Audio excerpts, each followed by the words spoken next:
الله والحمد لله ولا إله إلا الله.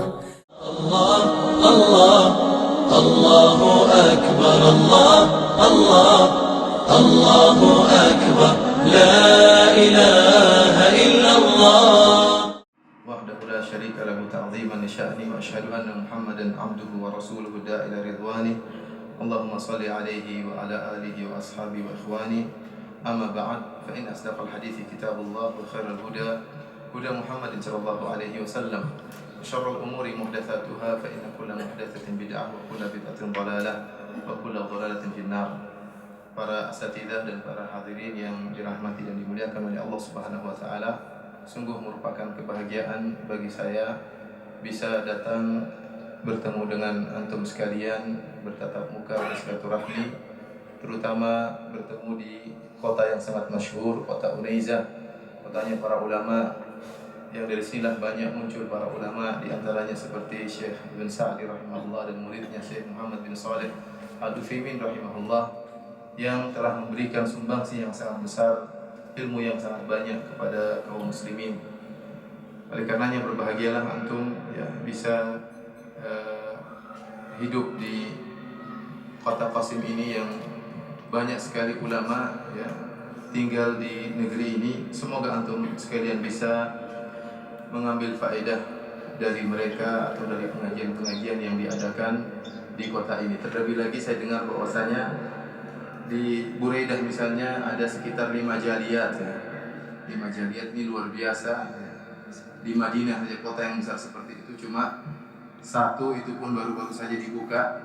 Oleh karenanya kesempatan yang besar bagi antum untuk bisa menuntut ilmu dari sarana-sarana yang telah disediakan di kota ini. Para hadirin yang dirahmati oleh Allah Subhanahu wa taala, Bapak dan Ibu yang dirahmati oleh Allah Subhanahu wa taala, kajian kita pada kesempatan kali ini saya beri judul dengan meraih pahala sebanyak-banyaknya dengan berumah tangga. Meraih pahala sebanyak-banyaknya dengan berumah tangga. Akan tapi sebelum saya masuk dalam topik utama dari kajian kita, saya akan menyampaikan dua poin yang penting sebelum kita masuk dalam kajian tersebut. Yang pertama mengenai pentingnya menuntut ilmu, dan yang kedua mengenai faedah yang sangat penting, salah satu dari kaidah-kaidah al-fiqhiyah al-kubra, yaitu al-umur bimaqasidiha, perkara-perkara tergantung dari tujuannya, yang merupakan muqaddimah dari kajian topik utama yang akan kita sampaikan. Yang pertama, Bapak dan Ibu yang dirahmati oleh Allah Subhanahu wa taala, ketahuilah bahwasanya menuntut ilmu merupakan suatu ibadah yang sangat agung. Kita jangan menyangka bahwasanya ibadah itu hanyalah sholat, hanyalah berpuasa, hanyalah bersedekah ya. Bahkan menuntut ilmu merupakan ibadah yang sangat agung. Terlalu banyak dalil yang menjelaskan akan keutamaan menuntut ilmu dan keutamaan orang yang berilmu. Di antara dalil tersebut sebagaimana sabda Nabi sallallahu alaihi wasallam dalam Sahih Al-Bukhari, "Man yuridillahu bihi khairan yufaqihu fid din." Barang siapa yang Allah menghendaki kebaikan kepadanya, Allah akan buat dia faqih tentang masalah agama, paham tentang masalah agama. Al-Hafidz Ibnu Hajar rahimahullah mengatakan, dalam hadis ini Rasulullah SAW mengatakan, "Man yuridillahu bihi khairan." Khairan di sini datang dalam bentuk isim nakirah.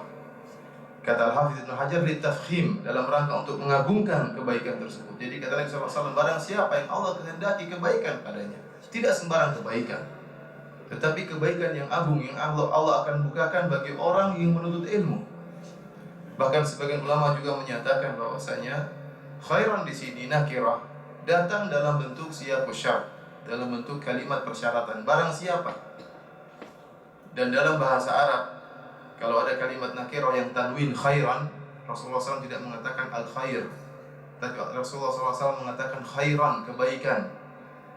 Jika datang kalimat nakirah dalam konteks kalimat syarat, memberikan faedah keumuman. Artinya Allah akan berikan berbagai banyak kebaikan kepada orang yang menuntut ilmu, orang yang faqih dalam masalah agama.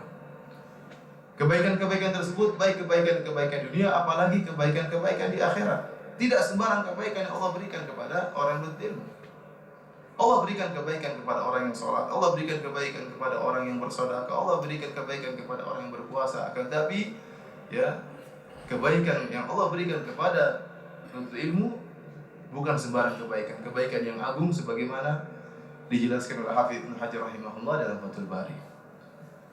Oleh karena saya akan sebutkan beberapa dalil-dalil yang tegas menjelaskan akan agungnya menuntut ilmu. Seperti hadis yang ma'ruf kata Nabi sallallahu alaihi wasallam, "Man salaka tariqan yaltamisu fihi ilman, sahalallahu lahu bihi tariqan ila jannah." Barang siapa yang menempuh perjalanan dalam rangka untuk menuntut ilmu, maka Allah akan mudahkan jalannya menuju surga. Tatkala antum sekalian, bapak sekalian berjalan dari tempat yang jauh, kemudian menyempatkan diri, kemudian berjalan menuju majelis ilmu, maka Allah akan mudahkan jalan bapak-bapak sekalian untuk menuju ke surga. Semakin sulit seorang menempuh perjalanan menuju majelis ilmu, maka Allah akan semakin mudahkan jalannya menuju surga. Kita alhamdulillah sekarang dari Buraidah ke Qasim cuma naik mobil berapa menit. Orang-orang dahulu mereka berjalan sampai ada yang sebulan, sampai ada yang ya waktu yang lama, kemudian dengan sarana yang terbatas, naik onta. Bahkan saya baru baca tentang kisah seorang ulama Ibn Qasim yang mengumpulkan Majmu' Fatawa dan juga ta'liqat terhadap Radul Murbi dan juga Durar Saniyah. Dia pernah berjalan bersama saudaranya dari kota dia sampai ke Riyadh dalam rangka untuk menghadiri pengajian ba'da asar. Berjalan 150 km berjalan kaki bersama saudaranya. Saudaranya menceritakan tentang perjalanan mereka. Kata saudaranya, tatkala sampai kami tiba ke tempat pengajian setelah menempuh perjalanan 150 km, maka saudaraku Ibn Qasim pun menghadiri pengajian dan saya pun jatuh tertidur pulas. Tapi dia sudah dapat pahala, dia berjalan menuju apa? Menuju ilmu. Cuma dia tidak tahan saudaranya tadi yang seorang alim tadi bisa menghadiri pengajian dengan tenang, sementara dia jatuh tertidur pulas karena saking letihnya. Jadi ini menunjukkan bagaimana semangat mereka berjalan dalam rangka untuk meraih ilmu ibadah yang sangat mulia.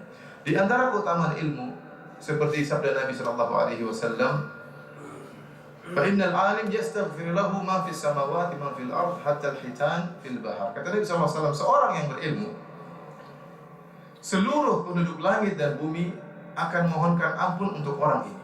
Ini keutamaan yang sangat besar. Kita ini banyak dosa, ikhwan sekalian. Siapa yang bisa jaga pandangan kita? Apalagi antum yang suka masuk di internet ya. Sering pandang sana, pandang sini, lirik sana, lirik sini. Ya.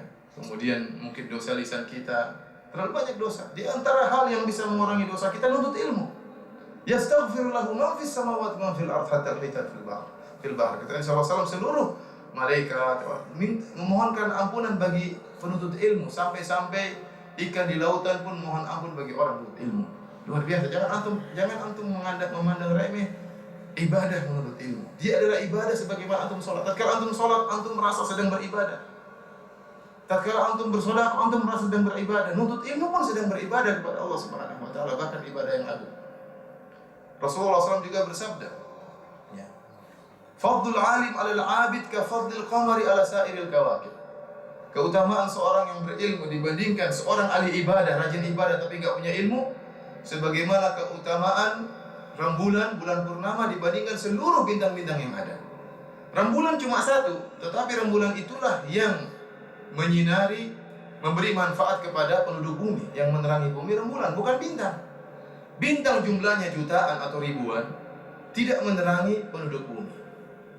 Demikianlah seorang yang berilmu, satu orang saja lebih baik daripada ribuan ahli ibadah yang tapi tidak punya ilmu.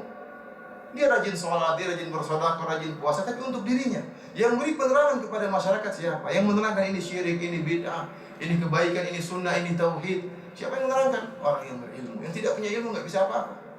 Dia hanya sibuk dengan ibadahnya. Oleh karenanya satu orang berilmu lebih baik daripada ribuan, bahkan saya katakan jutaan ahli ibadah namun tidak memiliki ilmu. Sebagaimana sabda Nabi Sallallahu Alaihi Wasallam.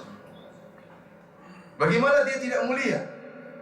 Kata Nabi SAW, "Fa innal anbiya lam yuwarrithu dinaran wala dirhaman, innama warathul ilm." Para nabi, mereka tidak pernah mewariskan dinar dan dirham. real wala dolar, mereka tidak pernah wariskan. Tidak ada harta emas dan perak, tidak. Innama warathul ilma, mereka hanya mewariskan ilmu. Faman akhadahu faqad akhadha bihadzin wafir. Barang siapa yang mengambil ilmu tersebut, warisan para nabi, maka sungguh dia telah mengambil keberuntungan atau bagian yang sangat banyak. Oleh karenanya, tatkala antum menuntut ilmu, ya, antum kemudian mendakwahkan ilmu, memang itu pekerjaan yang berat, tidak gampang. Tidak semua orang mau duduk di majelis ilmu. Tidak semua orang betah di majelis ilmu kemudian mendengar apa yang disampaikan oleh ustaz, mencatat, kemudian menelaah apa yang disampaikan, kemudian berusaha menghafalkannya, apalagi mendakwakannya. Karena itu memang tugas para anbiya, para nabi dan rasul.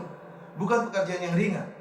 Oleh karena seorang yang berkecimpung dengan ilmu, baik mengajarkan atau belajar atau mendakwahkannya, sungguhnya dia sedang menjalankan warisan para nabi, dan sungguh mulia orang tersebut.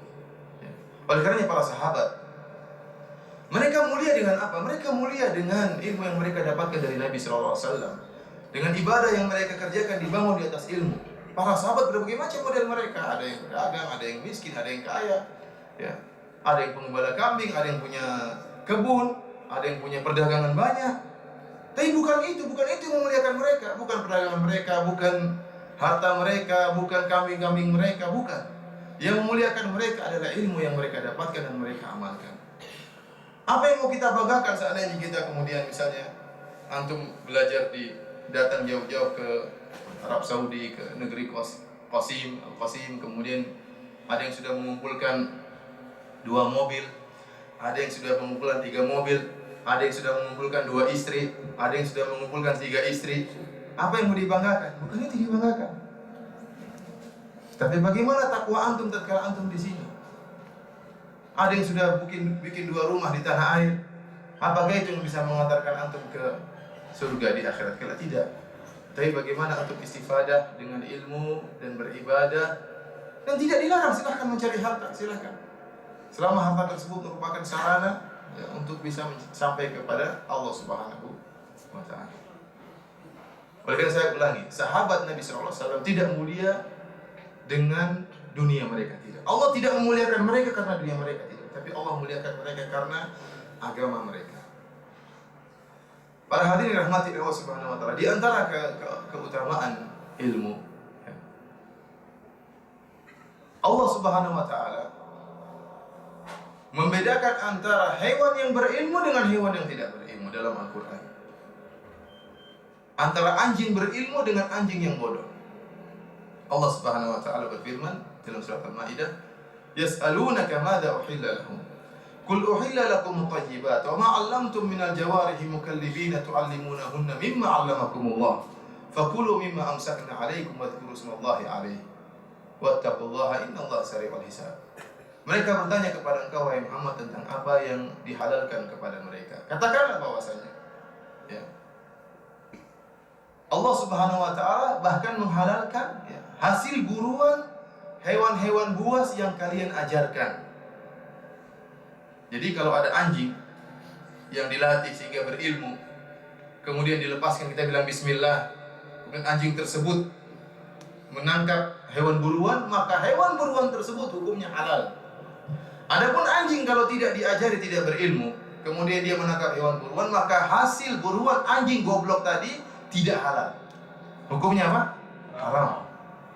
Allah membedakan antara anjing yang berilmu dengan anjing yang tidak berilmu. Bagaimana lagi antara manusia berilmu dengan manusia yang tidak berilmu? Oleh karenanya Allah Subhanahu wa Ta'ala menegaskan dalam Al-Quran, "Qul hal yastawil ladzina ya'lamuna wal ladzina la ya'lamun, innama yatadzakkaru ulul albab." Katakanlah, apakah sama antara orang-orang yang berilmu dengan orang yang tidak berilmu? Jawabannya tidak sama, tidak mungkin sama. Dalam segala hal. Dalam sikapnya, dalam tingkahnya, dalam akhlaknya, dalam tutur katanya, dalam ibadahnya. Tidak sama 2 orang yang sedang sholat, satu berilmu, satu tidak berilmu. Beda di sisi Allah Subhanahu wa Ta'ala, beda.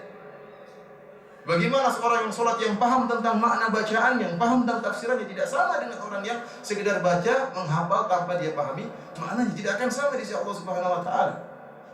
Hal yastawil ladzina ya'lamuna wal ladzina la ya'lamun? Apakah sama antara orang berilmu dan tidak berilmu? Jawabannya tidak mungkin sama. Ini dalam bahasa Arab dikatakan istifham inkari. Pertanyaan dalam rangka untuk mengingkari orang-orang yang menyatakan sama, tidak akan sama. Apalagi di akhirat kelak, Di dunia saja Allah bedakan, apalagi di akhirat kelak. Dan saya sangat terkagum-kagum sampai sekarang, takjub bagaimana Allah Subhanahu wa taala memuliakan orang-orang berilmu. Ya, seperti dalam firman Allah Subhanahu wa taala, "Yarfa'illahu alladziina aamanu minkum walladziina utul ilma darajat." Allah mengangkat orang-orang yang beriman dan Allah mengangkat orang-orang yang berilmu beberapa derajat di atas orang-orang yang beriman, hanya sekedar beriman. Yang berilmu Allah angkat lagi derajatnya. Yang lebih menakjubkan kata Allah Subhanahu wa taala, "Syahidallahu annahu la ilaha illa huwa wal malaikatu wa ulul ilmi qa'iman bil qist." Allah mempersaksikan tentang la ilaha illallah. Allah dan para malaikat dan orang-orang yang berilmu. Dalam surat Al-Imran, Allah menggandengkan malaikat dengan Allah. Dan Allah menggandengkan orang yang berilmu digandingkan dengan malaikat dengan Allah dalam persaksian terhadap agungnya la ilaha illallah. Syahidallahu annahu la ilaha illa huwa wal malaikatu wa ulul ilmi qa'iman bil qist. Kata Allah Subhanahu wa taala, Allah mempersaksikan tentang la ilaha illallah. Kemudian para malaikat juga mempersaksikan, kemudian orang-orang berilmu juga mempersaksikan. Sungguh luar biasa tatkala Allah menggandengkan orang yang berilmu bersama Allah dalam rangka mempersaksikan la ilaha illallah.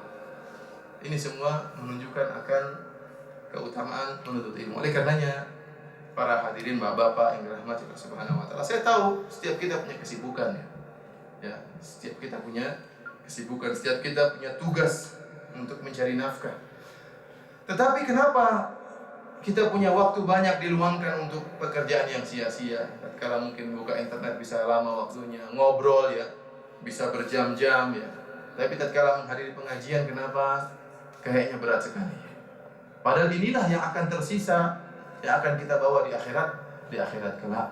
Ya, ibadah ya, untuk ilmu, kita memiliki dasar agama yang benar ya. Kalau kita pulang ke tanah, terlalu banyak pemahaman yang keliru, aliran-aliran yang sesat, yang terlalu banyak orang terbawa dan tenggelam dalam kesesatan-kesesatan tersebut. Ini poin pertama yang ingin saya sampaikan tentang mengenai keutamaan ilmu, dan saya tidak akan panjang lebar, telah disampaikan dengan baik oleh para ustadz-ustadz yang ada di sini. Jazakumullah khairan. Hanya sekedar memanaskan kembali ya, agar semangat menuntut ilmu. Yang kedua yang ingin saya sampaikan tentang kaidah yang sangat penting berkaitan dengan kajian akan kita sampaikan, yaitu kaidah dari al-qawaid al-fiqhiyatul kubra. Salah satu dari kaidah fikih yang besar, ada 5 atau 6 qawaidul kubra, di antaranya al-umur bi maqasidiha. Perkara-perkara tergantung dari tujuannya. Di bawah dari kaidah ini ada kaidah yang namanya al-wasail la hukmul ghayat. Bahwasanya wasilah-wasilah hukumnya sama dengan hukum tujuan. Al-wasail la hukmul ghayat. Bahwasanya wasilah-wasilah itu memiliki hukum tujuan. Saya ingin sampaikan bahwasanya ya, para ulama menyebutkan di antara tafriq atau penerapan dari kaidah ini seperti perkataan mereka bahwasanya ma la yatimul wajibu illa bihi fahuwa wajib. Sesuatu kewajiban yang tidak mungkin sempurna dengan sesuatu yang lain, maka yang lain tersebut hukumnya apa? Wajib. Contohnya, seorang, kita tahu bahwasanya sholat berjamaah hukumnya wajib. Sholat berjamaah hukumnya wajib. Dan tidak mungkin dia bisa menghadiri sholat jamaah tersebut kecuali dengan dia melangkahkan kakinya menuju masjid. Dari sini melangkahkan kaki menuju masjid hukumnya juga wajib. Kenapa? Tidak mungkin dia bisa menghadiri kajian kecuali dengan menghadiri sholat berjamaah kecuali dengan melangkahkan kaki.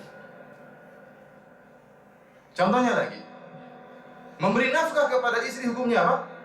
Wajib. Tidak mungkin dia bisa memberi nafkah kepada istri kecuali dengan dia bekerja. Bekerja kalau gitu hukumnya apa? Wajib. Kemudian para ulama juga mengatakan ma la yatimu sunnatu illa bihi fahuwa sunnah. Perkara sunnah yang tidak mungkin bisa dikerjakan kecuali dengan perkara yang lain, ya, maka perkara yang tadi juga hukumnya sunnah. Contohnya, disunahkan seorang tatkala menghadiri sholat Jumat untuk memakai minyak wangi, memakai wangi-wangian. Dan tidak mungkin dia bisa memiliki minyak wangi kecuali dia membeli minyak wangi dari penjual minyak wangi. Berarti membeli minyak wangi hukumnya apa? Sunnah. Dan demikianlah kaidah ini ingin saya sampaikan karena kita akan ya bahas tentang topik kajian kita tentang bagaimana meraih pahala sebesar-besarnya dalam kehidupan berumah tangga. Karena kaidah ini sangat penting. Seluruh sarana yang mengantarkan kepada tujuan, maka hukumnya sesuai dengan tujuan tersebut. Kalau tujuan yang ingin kita raih hukumnya sunnah, maka seluruh sarana hukumnya juga sunnah karena mencapai tujuan tersebut. Saya harap kaidah ini terngiang-ngiang di benak kita sebelum saya menyampaikan apa yang akan saya sampaikan insyaallah. Ikhwani fillah wa akhwati fiddin, azani Allah wa iyyakum. Sesungguhnya ibadah pernikahan merupakan ibadah yang agung yang dimuliakan oleh Allah Subhanahu wa taala dalam banyak ayat. Di antaranya Allah Subhanahu wa taala menyebutkan tentang keutamaan pernikahan. Bahkan Allah menjadikan pernikahan merupakan salah satu dari tanda-tanda kebesaran Allah Subhanahu wa taala. Allah berfirman, "Wa min ayatihi an khalaqa lakum min anfusikum azwajan litaskunu ilaiha wa ja'ala bainakum mawaddatan wa rahmah. Inna fi dzalika laayat liqaumin yatafakkarun." Kata Allah Subhanahu wa taala, dan di antara tanda-tanda kebesaran Allah Subhanahu wa taala, Allah menjadikan bagi kalian istri-istri yang kalian tenang terhadap istri-istri tersebut. Ya, tenang, condong kepada istri-istri tersebut. Dan Allah menjadikan bagi kalian mawaddah dan rahmah, yaitu kasih sayang dan saling mencintai di antara kalian. Sungguhnya pada perkara tersebut tanda-tanda kebesaran Allah bagi orang-orang yang mau berpikir. Oleh karenanya pernikahan merupakan salah satu syariat yang agung. Bahkan Allah menyatakan merupakan tanda-tanda kebesaran Allah. Oleh karenanya tali pernikahan Allah namakan dengan mitsaqan ghalidha, perjanjian yang kuat. Pernikahan itu adalah suatu yang sakral, bukan perkara sembarang. Kata Allah, "Wa akhadna minkum mitsaqan ghalidha." Dan mereka para istri telah mengambil dari kalian ya perjanjian yang berat. Oleh karenanya seorang sudah mengucapkan ijab qabul ya, kemudian menikahi seorang wanita, maka dia telah memasang perjanjian yang berat.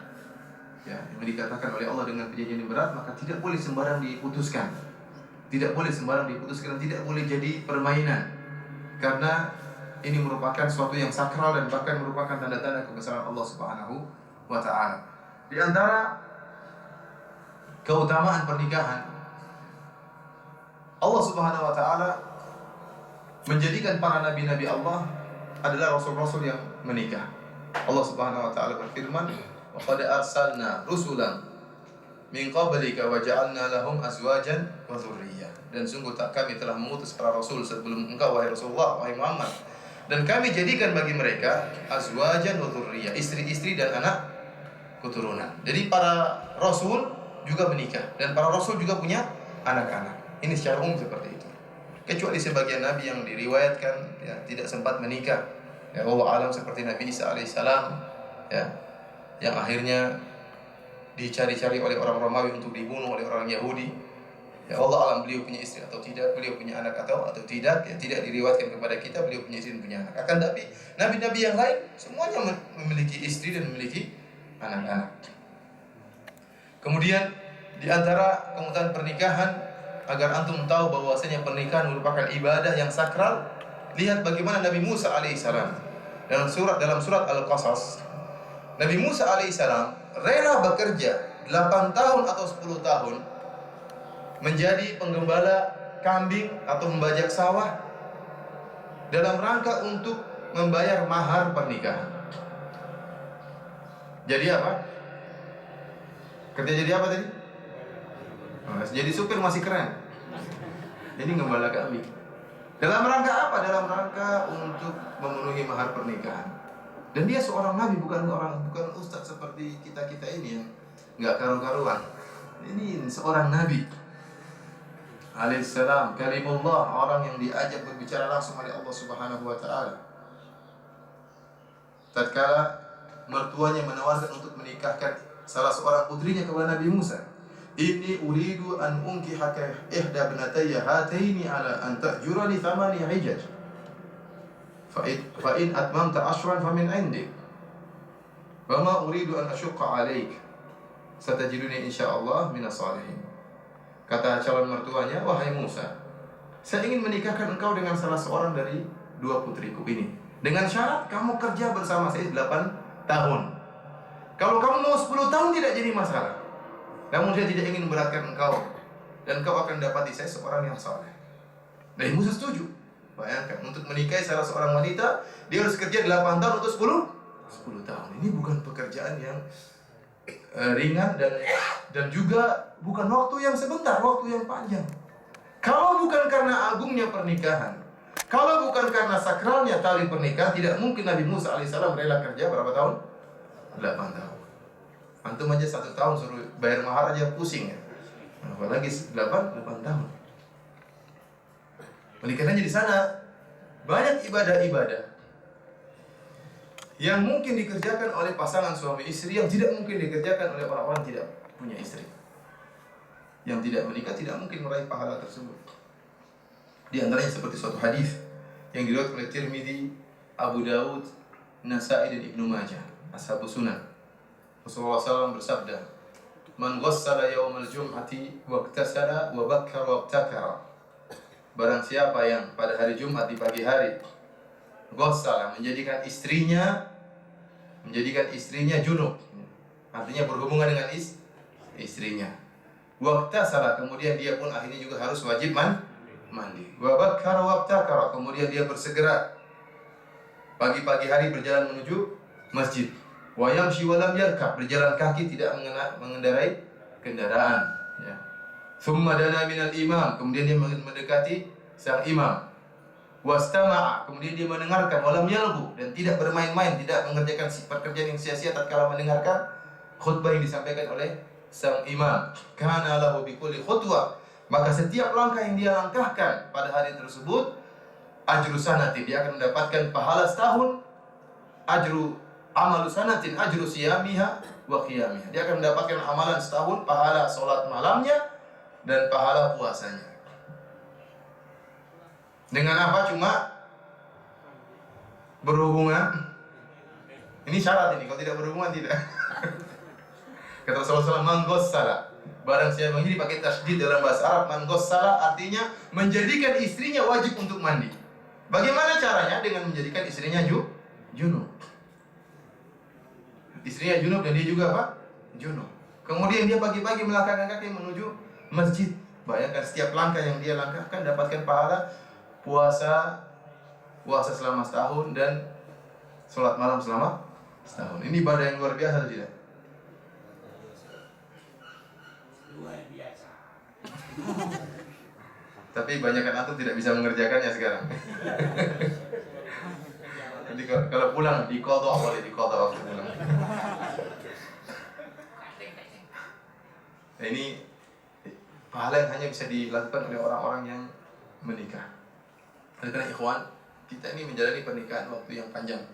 Ya, antum pulang, ya masih hidup bersama istri entah berapa puluh tahun, antum akan menjalani kehidupan berumah tangga. Oleh karenanya, berusahalah agar hari-hari tersebut, tahun demi tahun yang antum jalani, semuanya bernilai ibadah di sisi Allah Subhanahu wa Ta'ala. Ya. Jangan hanya sekedar diniatkan perkara dunia, tidak. Nikah merupakan ibadah. Oleh karenanya, kita perhatikan jumhur ulama, ada perbedaan khilaf di antara para ulama tentang mana yang lebih afdal. Apakah seorang yang tidak menikah dan sibuk beribadah, ataukah orang yang dia menikah tapi ibadahnya kurang karena harus sibuk mencari nafkah, mengurus istri, mengurus anak-anak? Mana yang lebih afdal? Mana yang lebih afdal?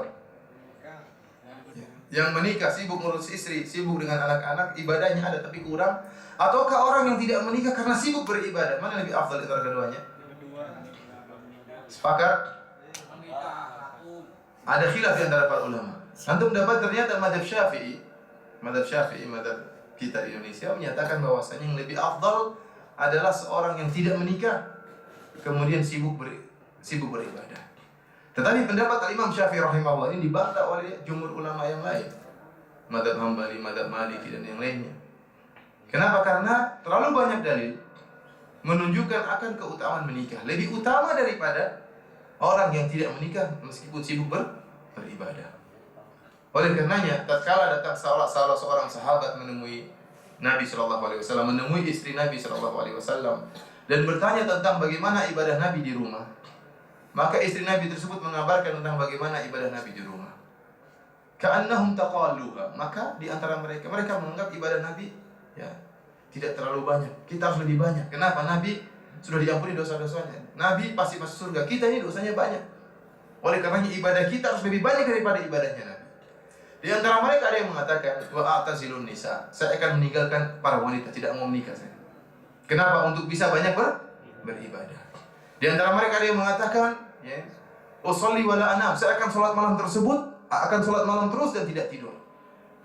Di antara mereka yang mengatakan, asumu wala uftir. Saya akan terus berpuasa dan tidak pernah berbuka. Hari ini puasa, besok lagi puasa dan seterusnya. Kenapa? Ingin banyak beribadah sebanyak-banyaknya. Tatkala Nabi SAW mendengarkan perkataan tiga orang ini tiga orang yang sangat mulia. Diriwayatkan mereka adalah Utsman bin Maz'un, Ali bin Abi Thalib, ya satunya saya lupa siapa. Tiga sahabat mulia yang mereka datang dengan benar-benar berniat untuk bisa beribadah. Namun tatkala Nabi SAW mendengarkan perkataan mereka ini, Nabi SAW kemudian menegur mereka. Antumul ladzina qultum kada wa kada. Kalian yang tadi bilang demikian dan demikian. Mana tadi yang mengatakan bahwasanya saya akan sholat malam terus dan tidak tidur karena ingin beribadah. Kata Nabi SAW, fa inni usolli wa anam. Saya sholat dan saya tidur. Fa inni atqakum lillah wa akhsyakum lahu. Aku adalah orang yang paling bertakwa kepada Allah dan aku yang paling takut kepada Allah Subhanahu wa taala. Walakinni usolli wa anam. Akan tapi saya sholat malam dan saya tidur. Wa asumu wa uftir. Saya berpuasa dan saya berbuka. Wa atazawwajun nisa. Kamu yang mengatakan untuk meninggalkan istri-istri, saya menikahi para wanita. Saya menikahi para wanita. Oleh karenanya nikah merupakan sunnahnya para nabi, para anbiya. Bahkan sunnahnya Nabi kita, Nabi sallallahu alaihi wasallam. Ya. Oleh karenanya ya, Nabi sallallahu alaihi wasallam menikah dengan para wanita, bukan hanya satu istri, akan tapi bahkan 9 istri beliau nikahi. Oleh karenanya Nabi Shallallahu Alaihi Wasallam memotivasi para sahabat, terutama para sahabat yang masih muda yang belum menikah. Rasulullah SAW memotivasi mereka untuk menikah. Kata Nabi Shallallahu Alaihi Wasallam, ya ma'syar syabab, man istata'a minkumul ba'a falyatazawwaj. Wahai para pemuda, barang siapa yang mampu memiliki kemampuan maka menikahlah. Ikhwani fillah wa fiddin, azani Allah wa iyyakum. Bapak dan Ibu yang dirahmati Allah Subhanahu wa taala. Setelah kita mengetahui tentang keutamaan pernikahan, saya ingin menyampaikan tentang tujuan dari pernikahan yang itu merupakan tujuan yang diinginkan oleh syariat. Agar kita mengetahui tujuan tersebut, sehingga tertancap dalam hati kita seluruh sarana yang bisa mengantarkan kita kepada tujuan-tujuan tersebut, maka juga merupakan ibadah. Di antara tujuan pernikahan adalah untuk menimbulkan mawaddah dan apa? Rahmah. Sebagaimana tadi Allah sudah sebutkan dalam Al-Quran. Wa ja'ala bainakum mawaddah wa rahmah. Ini pertama, menimbulkan kasih sayang dan cinta kasih di antara pasangan suami istri. Oleh karena seluruh perkara yang bisa mengantarkan kepada timbulnya mawaddah dan rahmah di antara suami istri berpahala di sisi Allah Subhanahu wa taala. Yang kedua, di antara tujuan pernikahan adalah menghasilkan keturunan. Kata Allah Subhanahu wa taala, wa ja'alna lahum azwajan wa dzurriyyah. Kami jadikan bagi para rasul-rasul tersebut istri-istri dan anak-anak keturunan. Oleh karenanya, memperhatikan keturunan, menghasilkan keturunan dan perhatikan anak-anak juga merupakan ibadah. Dan seluruh perkara yang bisa mengantarkan kepada mendidik anak-anak dengan baik juga berpahala di sisi Allah Subhanahu wa taala. Kemudian di antara tujuan pernikahan yang ketiga, oleh karena itu saya katakan ya, di antara tujuan pernikahan adalah adanya anak-anak, sampai Rasulullah SAW mengatakan dalam satu hadis, tazawwaju al-walud al-walud fa inni mukathiru bikumul umama yaumal qiyamah. Kata Nabi SAW, nikahilah wanita yang subur dan wanita yang menyayangi. Kenapa? Agar punya anak banyak. Fa inni mukathiru bikumul umama yaumal qiyamah. Dalam riwayat yang lain, fa inni mukathiru bikumul anbiya. Saya akan membanggakan ya jumlah kalian yang banyak di hadapan umat-umat yang lain pada hari kiamat kelak. Atau saya akan banggakan jumlah kalian yang banyak di hadapan para nabi-nabi yang lain. Oleh karena di antara tujuan pernikahan adalah adanya anak-anak. Yang ketiga, di antara tujuan pernikahan adalah untuk menjaga pandangan dan menjaga kemaluan. Kata Nabi sallallahu alaihi wasallam, "Man istata'a minkumul ba'a falyatazawwaj fa innahu aghaddu lil basar wa ahsanu lil farj. Sungguhnya pernikahan itu bisa menundukkan pandangan dan bisa menjaga apa? Kemaluan. Jadi ada berapa tadi tujuan pernikahan? Ada berapa? Ada 3. Coba sebutkan. Yang pertama apa? Ya, mana? Coba siapa? Antum ya. Mawaddah dan rahmah. Yang kedua, banyak anak. Kami keluarga berencana. Apa? 2 anak apa? Bahagia. 2 anak bahagia, apalagi 10 anak. Yang ketiga apa? Menundukkan pandangan, menjaga kemaluan. Ini antum tancapkan dalam benak antum, maka seluruh perkara yang bisa mengantarkan kepada tercapainya tujuan ini, maka dia bernilai ibadah di sisi Allah Subhanahu wa taala. Ada ibadah-ibadah yang lain, tujuan-tujuan lain seperti menafkahi keluarga, beribadah, bekerja sama antara suami istri dalam beribadah. Ini semua juga tujuan dari pernikahan. Tapi saya ingin fokuskan kepada 3 perkara ini. Ya. Tujuan yang lain seperti apa? Memberi nafkah kepada istri dan anak. Ini wajib hukumnya. Oleh karena saya ingatkan antum sekalian, ikhwani fillah, ya, terutama bapak sekalian, Rasulullah SAW mengatakan, "Lasta tunfiqu nafaqatan tabtaghi biha wajha Allah illa ujirta 'alaiha hatta luqmata taj'aluha fi imra'atik." Kata Nabi SAW, tidaklah engkau memberi infak sedekah dengan tujuan karena Allah Subhanahu wa taala kecuali Allah akan beri ganjaran pahala kepada engkau. Bahkan sesuap nasi yang kau suapkan ke mulut istrimu. Antum tatkala menyuapkan makanan ke mulut istri, kalau niatnya karena Allah, dapat pahala dari Allah Subhanahu wa taala. Ini luar biasa. Oleh karena itu kalau antum ke sini, antum bekerja keras membanting tulang, jungkir balik di sini. Ya, banting setir sana sini.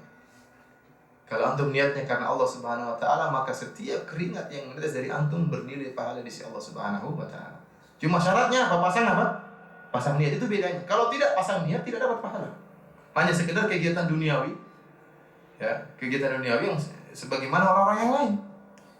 Tetapi kalau antum niatkan, ini saya kerjakan karena Allah, saya nafkah istri dan anak saya kirim uang buat istri dan anak saya karena Allah, kewajiban yang Allah bebankan kepada saya, maka setiap keringat yang keluar dari antum kerja dari pagi sampai malam berpahala di sisi Allah Subhanahu wa taala. Bedanya cuma apa? Pasang niat. Oleh karena jangan antum waktu hilang bertahun-tahun tidak dapat pahala sama sekali. Perbaiki niat, perbarui niat setiap kali antum bekerja.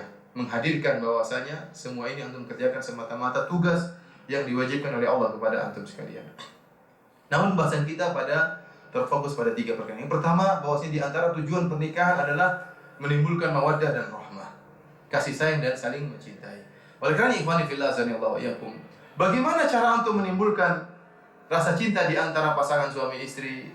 Kemudian bagaimana antum bisa menimbulkan kasih sayang di antara suami istri? Ini kembali kepada antum sekalian. Allah Subhanahu wa taala dan Rasulullah alaihi salatu wasalam tidak menegaskan harus 1 2 3 4 5 6 sampai 20 enggak. Atau sampai 100 cara. Ini kembali kepada cara antum. Selama cara tersebut mubah, diperbolehkan, maka kerjakan. Seluruh perkara yang bisa menimbulkan kasih sayang di antara suami istri, maka itu bernilai pahala di sisi Allah Subhanahu wa taala. Oleh karena sampai-sampai di antara 3 dusta yang diperbolehkan, yang pertama adalah dusta dalam perang, yang kedua dusta karena ingin mendamaikan 2 orang yang bersengketa, dan yang ketiga dusta antara kalam baina zaujain, perkara antara suami dan istri, kedustaan yang bisa menumbuhkan rasa kasih sayang di antara suami istri. Ini diperbolehkan dalam rangka untuk menumbuhkan kasih sayang. Sehingga tidak mengapa seorang suami berdusta. Tatkala suaminya, istrinya mungkin memasak makanan, dia mengatakan, "Wahai suamiku, bagaimana makanan hari ini?" Bilang, "Oh, sedap, lezat." Padahal kurang enak. Tidak mengapa. "Wahai suamiku, bagaimana wajahku hari ini?" "Wajahmu hari ini seperti rembulan purnama. Kalau kemarin sama." Ini tidak jadi masalah. "Istriku, saya selalu mengenang namamu, selalu tersimpan di mana? Di dompetku." Iqomah ada terus. Artinya kata-kata yang ya dikatakan gombal, ya enggak apa-apa, gombal lah. Tapi ini diperbolehkan dalam syariat. Antum makanya sebagian istri sering protes, "Ustaz, suamiku sangat tidak romantis." Bagaimana cara buat suamiku romantis? Saya bilang, saya juga tidak romantis. Tapi kita berusaha. Kita ini bisa berusaha. Tidak perlu antum nonton Romeo dan apa?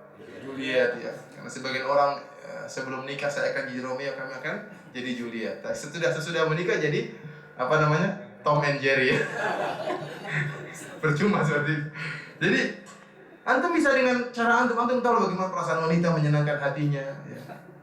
Dengan sebelum tidur antum bercengkerama istriku, antum usap-usap rambutnya, itu mahal itu usap-usap rambut itu harganya. Sisi dia akan ingat luar biasa. Tapi kalau antum assalamualaikum kasihan istriku suamiku kayak gini ya Allah. Antum berusaha, ini semua perkara yang bisa menumbuhkan, saya ingatkan. Dengan syarat kalau antum niatkan karena apa?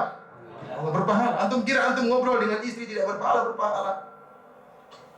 Mau sering saya sampaikan ya. Bagaimana Rasulullah Al-Imam Al-Bukhari menyebutkan tentang sebuah hadis dalam Sahih Bukhari tentang judulnya As-Samr fil Ilm, bergadang karena nuntut ilmu. Padahal yang dibawakan hadisnya oleh Imam Bukhari adalah bincang-bincang Nabi bersama istrinya. Kata Ibnu Abbas radhiyallahu anhu, "Kuntu abitu inda khalati Maimunah, fatahaddatsa Rasulullah sallam ma'a ahlihi, thumma raqada." Saya pernah menginap di rumah bibi saya Maimunah, istri Nabi sallallahu alaihi wasallam. Saya mendengar Rasulullah SAW berbincang-bincang dengan istrinya sebelum tidur. Ini dianggap oleh Imam Al-Bukhari rahimahullah bincang-bincang suami istri seperti nuntut ilmu, sama-sama berpahala. Jadi antum jangan nyangka sikap lembut antum kepada istri antum itu tidak berpahala di sisi Allah. Rasulullah SAW mengatakan, ya, khairukum li ahlihi. Yang terbaik di antara kalian terbaik bagi istrinya. Semakin antum lembut kepada istri, semakin antum bisa menemukan cintanya, bisa membuat dia sayang sama antum, maka ini berpahala di sisi Allah Subhanahu wa taala. Selanjutnya terserah antum bagaimana caranya, yang penting saya cuma kasih isyarat karena saya juga tidak begitu romantis. Antum tidak perlu tahu lah, ini urusan pribadi. Intinya masing-masing kita berusaha berkreasi ya. Punya kreatif dalam menumbuhkan cinta kasih antara suami istri. Bisa jalan-jalan berdua. Saya lihat sebagian orang, masya Allah, umrah berdua, anak semua ditinggal di rumah. Wah, masya Allah, udah tua-tua tapi berdua. Sengaja kita tinggalkan, ingin bernostalgia, tajdid, bukan tajdid iqamah saja, tajdid mahabbah, memperbarui rasa cinta. Ini perlu antum berjalan berdua atau ganti suasana, ini kembali sama antum dalam ya. Pokoknya antum lebih paham lah, anda cuma kasih isyarat saja ya. Kayaknya supir-supir lebih paham ya. Ini yang pertama, menumbuhkan mawaddah dan rahmah. Saya ulangi, segala saran yang bisa mengantarkan kepada menumbuhkan rasa cinta antara suami dan istri, maka bernilai di sisi Allah Subhanahu wa taala sebagai pahala. Yang kedua, ikhwani fil azanillah wa yakum, di antara tujuan pernikahan aghaddu lil basar wa ahsanu lil farj. Kata Nabi sallallahu alaihi wasallam, "Ya ma'syara syabab, man istata'a minkumul ba'a." Wahai para pemuda, siapa di antara kalian yang mampu untuk menikah, falyatazawwaj, menikahlah. Fa innahu aghaddu lil basar, karena itu lebih menundukkan pandangan, wa ahsanu lil farj, dan lebih menjaga kemaluan. Dan ini saya khususkan pembicaraan terhadap para istri, agar benar-benar memperhatikan diri mereka, menjaga diri mereka, menjaga penampilan mereka, menjaga tempat tidur mereka, agar suami-suami mereka betah di rumah dan bisa menjaga pandangan mereka dan bisa menjaga kemaluan mereka. Karena kita sekarang hidup di zaman yang penuh fitnah. Di Saudi alhamdulillah ya, apalagi di Qasim ya, paling lihat batu, lihat apa. Ketemu supir-supir yang lain juga, ketemu dengan supir bis yang lain ya. Jarang wanita berkeliaran buka auratnya. Nah, tidak ada mungkin di sini. Ada atau tidak di sini? Hah? Siapa yang lihat sedikit itu? Saya ingin tahu lihat di mana, saya belum pernah lihat. Ya, intinya hampir-hampir tidak ada. Tapi kalau antum di Indonesia, luar biasa. Apalagi antum di Jakarta, luar biasa. Bagaimana antum bisa jaga? Tidak bisa, tidak mungkin, mustahil antum bisa jaga pandangan. Mustahil. Saya bilang apa? Mustahil. Antum menundukkan pandangan lebih gawat lagi di bawah.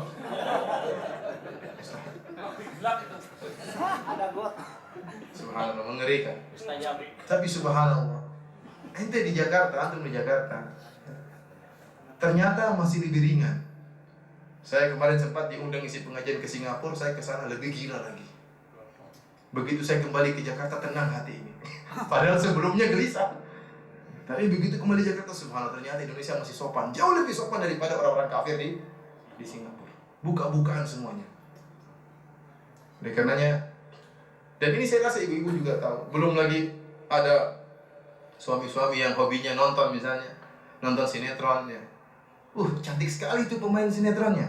Bu, cantik sekali bu. Ngajarin. Terus saya jelek. Nonton sinetron sama istrinya nggak cemburu bagaimana?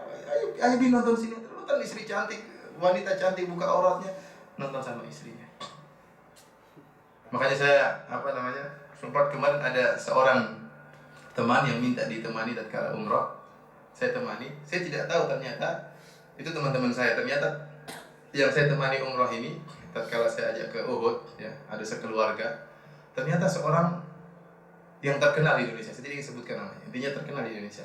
Namun saya tidak tahu dia orang terkenal. Karena saya tidak ikut kabar-kabarnya dan check and recheck. Apalagi gentayangan dan uka-uka. Saya tidak ikut. Cuma tahu judulnya aja.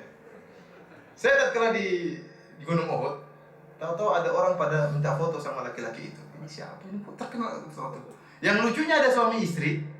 Katanya, "Bang, tolong fotoin saya." Jadi istrinya mejeng sama laki-laki, istrinya yang suaminya yang foto. Masya Allah. Ini mana rasa malunya sebenarnya? Ini suaminya suruh foto dia dengan laki-laki lain. Nah ini suami juga bodoh-bodohnya mau apa? Foto istri sama laki-laki. Rasa cemburu di kita semakin hilang. Rasa malu semakin hilang. Kenapa? Terlalu banyak maksiat yang kita lakukan. Oleh karena saya katakan kepada ibu-ibu, ini saya katakan masalah tujuan kedua ini kembali terutama kepada para ibu-ibu. Bahwasanya fitnah yang ada di tanah air kita banyak. Terlalu banyak wanita yang mengumbar aurat. Terlalu banyak wanita yang memamerkan aurat mereka. Ya, acara-acara yang buruk, acara-acara porno, film-film yang vulgar terlalu banyak tersebar di tanah air kita. Oleh karenanya bantulah suami-suami agar bisa beribadah kepada Allah untuk menundukkan pandangan mereka, untuk menjaga kemaluan mereka. Oleh karenanya para istri, meskipun kita tahu kesibukan mereka yang luar biasa, mengurus banyak anak, ya, mengurus suami, mengurus anak-anak, tapi sisihkan waktu untuk merias diri. Sisihkan waktu untuk merias diri. Perhatikan bagaimana tempat tidur, ya, spraynya diganti ya. Jangan sebulan spraynya itu saja. Tinggal pakai apa? Bukan apa namanya? Sapu lidi untuk bersih-bersih. Itu dia tidak pernah diganti spraynya, dia gatal-gatal. Apalagi kalau lagi tidur kemudian ada kutu busuknya. Kemudian bunyi cucut, bunyi tikus. Ini mengganggu konsentrasi, rusak bisa buyar. Oleh karenanya ibu-ibu, ingatlah tatkala ibu-ibu membersihkan spray, itu berpahala. Ingat tadi, ya, di antara tujuan pernikahan apa? Menundukkan pandangan, membahagiakan suami, menjaga kemaluan suami. Tatkala seorang wanita merapikan tempat tidurnya, dihias tempat tidurnya, lampunya mungkin dibuat warna-warni, merah, kuning, hijau, ya, atau warna nano-nano, apa ya pokoknya, buat suaminya betah di kamar, maka ini berpahala di sisi Allah Subhanahu wa Ta'ala. Jangan dianggap tidak berpahala. Kemudian seorang istri pun memperhatikan tubuhnya, ya, suaminya mau datang kemudian dia pakai parfum untuk suaminya, maka ini adalah ibadah yang mulia. Bagaimana tidak, suaminya baru melihat pemandangan yang indah di luar, pulang lihat pemandangan amburadul di rumah. Suami istrinya amburadul, rambut cakar bongkar, kemudian tempat tidur nggak karu-karuan, ya, bawa pesing sana sini, aduh. Bagaimana dia kemudian tidak gelisah? Ya memang ini berat, tetapi ingat, ini ibadah yang agung bagi para ibu, bagi istri. Karenanya terkadang saya dengar, saya ngerti bahwasanya ibu-ibu sibuk, tapi apa salahnya menyisihkan waktu untuk apa? Bersih-bersih, terutama suami mau pulang kerja, tidak ada salahnya dia mandi, kemudian seger, kemudian baru menyambut suaminya. Ya, sampai terkadang ada sebagian orang yang protes kalau ada pengajian, sampaikan itu, apalagi orang-orang awam protes. Itu Ustaz, itu kenapa ibu-ibu kok pada bau ketek semua itu? Saya bilang, ya wajar mereka sibuk, kemudian mungkin ini. Tapi kan bisa bersih-bersih. Ya, tidak seperti kamu banyak waktu kosongnya, mereka sibuk banyak kerjanya. Saya bilang kalau masalah hadir pengajian bau ketek tidak apa-apa, tapi di rumah jangan bau ketek. Di rumah sama suami harus yang harum. agar suami tenteram, dia bisa melampiaskan ya, syahwatnya dengan tenang. Oleh karenanya bagaimana masalah syahwat ini, syahwat suami, Rasulullah SAW tidak main-main, serius. Sampai Rasulullah SAW mengatakan, wa in kanat alaqatan, jika seorang istri sudah naik ontanya ingin bersafar, kemudian suaminya berubah pikiran, ingin berhubungan dulu, kata Nabi harus turun dulu dari onta, berhubungan dengan suaminya. Tidak menerima penundaan. Ya, kalau pengajian boleh ditunda 1 jam, boleh terlambat. Kalau masa ini tidak bisa menerima penundaan. Dan ingat, namanya syahwat telah datang pada suami bisa tiba-tiba. 1 detik sebelumnya tidak punya perasaan, tiba-tiba detik kelima langsung punya perasaan. Ini mungkin, dan ini kita semua sama-sama tahu. Para laki ini bukan rahasia umum nih. Kita tiba-tiba bisa saja syahwat tiba-tiba bergejolak tanpa kita sadari. Mungkin gara-gara makan sambal, makan kambing atau apa, ngelihat apa, bisa langsung syahwat tiba-tiba. Dan kita ingin segera dilampiaskan. Dan saya harap para istri untuk ihtisab, benar-benar mengharapkan pahala dari Allah. Sabar melayani suaminya. Melayani suaminya kapan suaminya ingin. Bahkan dalam satu hadis kata Nabi sallallahu alaihi wasallam, "Wa in kanat 'ala tanur." Meskipun sang istri sedang bakar roti di tanur, lagi buat tamis istrinya. Tahu tamis enggak? Tahu makanan antum ya? Iya. Kata Nabi SAW, meskipun dia sedang memasak makanan, jika suaminya ingin berhasrat sama sang istri, maka sang istri harus segera menyambut keinginan suaminya. Bahkan kata para ulama, para fuqaha, meskipun rotinya hangus, meskipun mubazir, gak jadi masalah. Berapa real sih? Satu yang penting beribadah kepada Allah Subhanahu wa taala. Ini beribadah. Sebaliknya tentu seorang suami juga berusaha untuk melayani istrinya. Kata Nabi sallallahu alaihi wasallam, "Wa fi buti ahadikum shadaqah."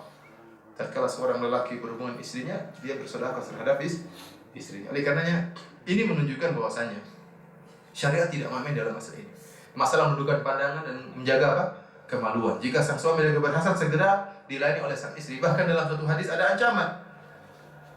Rasulullah SAW menyebutkan bahwasanya jika seorang lelaki mengajak istrinya ila firashihi, mengajak untuk berhubungan, fa'abat, kemudian dia enggan untuk memenuhi hasrat suaminya, maka la'anathal malaikah, maka malaikat akan melaknat wanita tersebut. Ya. Kenapa tidak mau memenuhi hasrat suaminya? Suaminya tidur dalam keadaan marah, sehingga bantal golingnya dikeras-keras sama dia. Dia apa? Melampiaskan kemarahannya, tapi tidak bisa terlampiaskan. Dalam keadaan marah, maka malaikat akan melaknat apa? Wanita tersebut.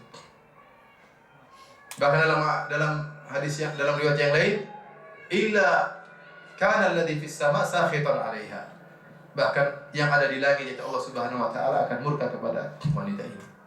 Oleh karena ibu dirahmati Allah Subhanahu wa taala, ya, sungguhnya memperhatikan masa ini adalah perkara yang terkadang dilalaikan oleh sebagian istri.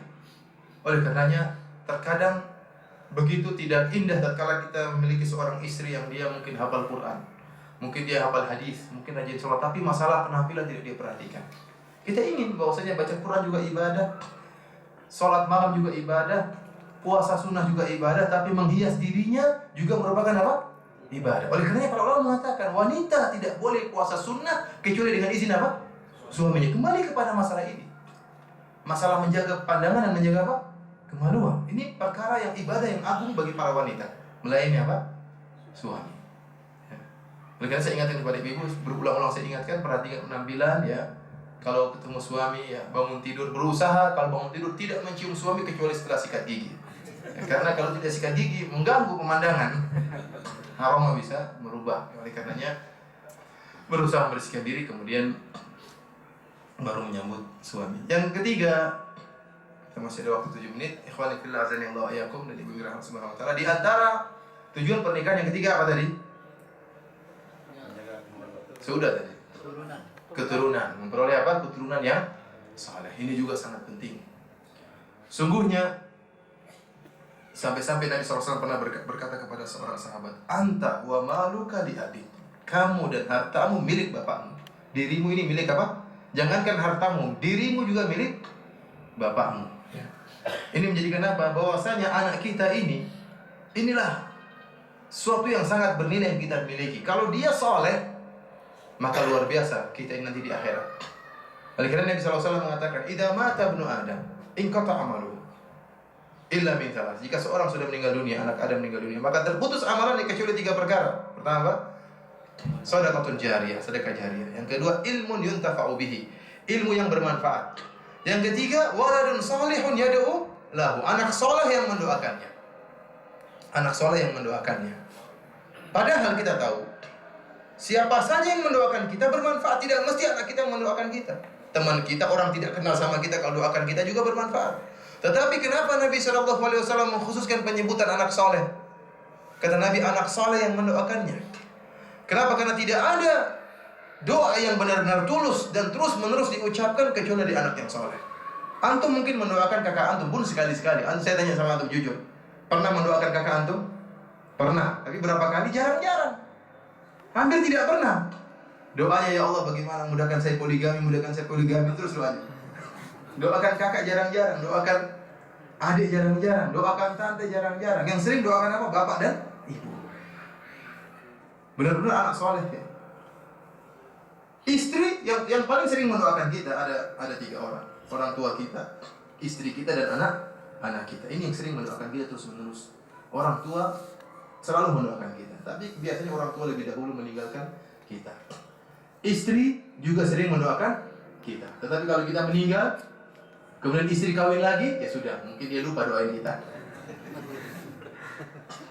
Yang selalu anak kita yang selalu mendoakan kita. Oleh karenanya anak ini merupakan harta yang paling bernilai yang harus kita perhatikan. Kita punya anak dan anak yang soleh. Sisihkan waktu. Ingat, segala waktu yang kita keluarkan, uang yang kita keluarkan untuk bayar SPP, untuk menyekolahkan, untuk membelikan ini dan itu, demi kesolehan anak kita, maka semuanya berpahala di sisi Allah Subhanahu wa Ta'ala. Ya.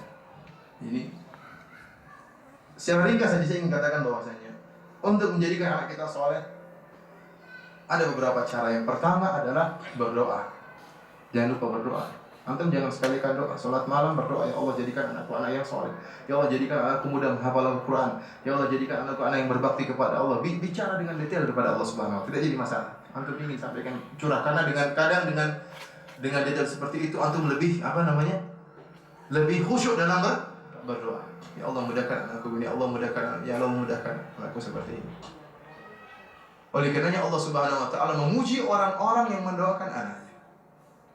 Dalam Al-Quran, tatkala Allah Subhanahu wa Ta'ala dalam surat Al-Furqan, Allah menyebutkan tentang ibadur Rahman, hamba-hamba Ar-Rahman, hamba-hamba Allah yang masuk surga dan hamba-hamba Allah yang dipuji oleh Allah Subhanahu wa Ta'ala. Kata Allah, wa ibadur Rahmanil ladzina yamshuna 'alal ardi hauna wa idza khatabahumul jahiluna qalu salama, dan seterusnya. Dan hamba-hamba Ar-Rahman, ya, yang mereka berjalan dengan penuh tawadhu di atas muka bumi, dan seterusnya. Di antara sifat-sifat mereka kata Allah di akhirnya, walladzina yaquluna rabbana hab lana min azwajina wa dhurriyyatina qurrata a'yun waj'alil muttaqina imama. Allah memuji mereka di antaranya karena mereka mendoakan, ya Allah jadikanlah istri-istri kami dan anak-anak kami jadi anak-anak yang saleh, qurrata a'yun.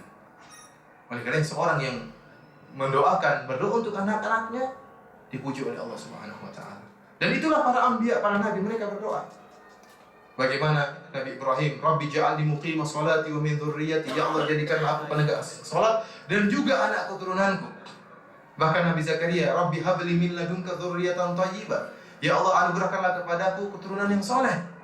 Doa, antum jangan sekalikan doa, doakan agar anak antum menjadi anak yang berbakti. Bayangkan antum sudah meninggal dunia, dia sholat, dia ngaji, setiap huruf yang dia baca ngalir juga sama antum. Setiap sujud yang dia sujudi ngalir juga sama antum. Boleh anak antum tidak kaya, boleh. Boleh dia orang miskin, boleh. Yang penting dia sholat. Yang penting dia sholat. Kalau dia sholat, meskipun dia mungkin kerjaannya pas-pasan, tapi dia berdoa kepada antum tiap hari, dia mengatakan Rabbi ghfirli wa liwalidayya warhamhuma kama rabbayani shaghira. Terus pahala ngalir sama antum. Diangkat derajatnya antum oleh Allah Subhanahu wa Ta'ala. Percuma kita punya anak yang kaya, jadi dokter, jadi insinyur, tapi tidak pernah mendoakan kita. Sibuk dengan urusan dunia, lupa ibadah. Apa yang mau kita harapkan dari hartanya? Hartanya dia buat istri dan anaknya. Tidak pernah sedekah atas nama kita, tidak pernah buat amal jariah buat atas nama kita, sibuk dengan dunia. Kita mungkin tatkala hidup bangga anak saya dokter, tapi setelah kita mati apa yang bermanfaat bagi kita? Hanya sholatnya, doanya, ibadahnya, seluruh ibadah yang dia lakukan ngalir sama kita. Kenapa? Karena kita sebab yang menyebabkan dia soleh. Kata Rasulullah SAW, anta wa maluka li abi. Kamu dan hartamu milik ayahmu. Kemudian ikhwan, masalah mendidik anak-anak sangat penting. Jadi yang pertama berdoa. Yang kedua ikhwan, di antara perkara yang buat anak-anak kita soleh, antum sendiri harus soleh. Antum sendiri harus soleh. Gimana antum menyuruh anak antum sholat berjamaah sementara antum tidak sholat berjamaah? Gimana antum bilang, nak jangan merokok sementara antum kayak kereta api merokoknya? Nah ini rokok ini haram, nak. Ini bikin bapak sakit. Ini gara-gara rokok ini akhirnya apa? Kita belanjanya apa? Makanya saya sebutin berapa manfaat apa? Rokok. Banyak faedah rokok. Di antaranya apa? Awet muda. Kenapa cepat mati? Belum tua sudah. Yang kedua apa manfaat rokok? Pengeluaran jadi bisa apa? Bukan. Pengeluaran belanja rumah tangga bisa jadi diirit ya. Karena sudah habis uangnya untuk beli rokok. Yang ketiga, rumah selamat dari masuknya pencuri. Siapa? Kenapa? Karena pencuri kalau mau masuk ke rumahnya dia nggak jadi masuk. Kenapa? Banyak bunyi batuk terus. Oh, ini orangnya nggak tidur nih, nggak bisa masuk. Bagaimana antum melarang anak antum merokok sementara antum merokok? Oleh karena perhatikan suatu ayat yang sangat menakjubkan saya. Ya, tatkala Allah menyebut tentang kisah Nabi Musa alaihissalam dengan Nabi Khadir.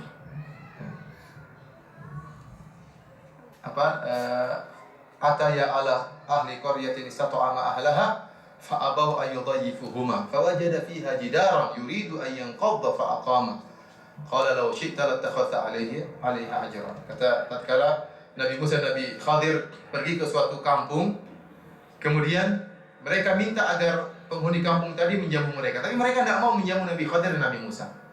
Tiba-tiba tatkala mereka hendak keluar di kampung, mereka dapati ada dinding di kampung tersebut yang akan roboh. Fa'aqamah, maka Nabi Khadir pun meluruskan dinding tersebut. Nabi Musa mengatakan, kenapa kau tidak minta upah? Mereka ini sudah tidak menjamu kita, sekarang kau berbuat baik sama mereka dengan meluruskan apa? Menegakkan tembok tersebut. Nabi Khadir menjelaskan, fa'ammal jidaru fakana lil yatimaini fil madinati wa kana tahtahu kanzul lahuma wa kana abuhuma salihah. Kata Nabi Khadir, sungguhnya dinding tersebut adalah milik dua orang anak yatim di Madinah, ya. Dan di bawah dinding tersebut ada apa? Ada harta. Jadi kalau dindingnya miring, hartanya bisa kelihatan dan diambil orang. Oleh karena dindingnya diluruskan agar tersembunyi harta tersebut.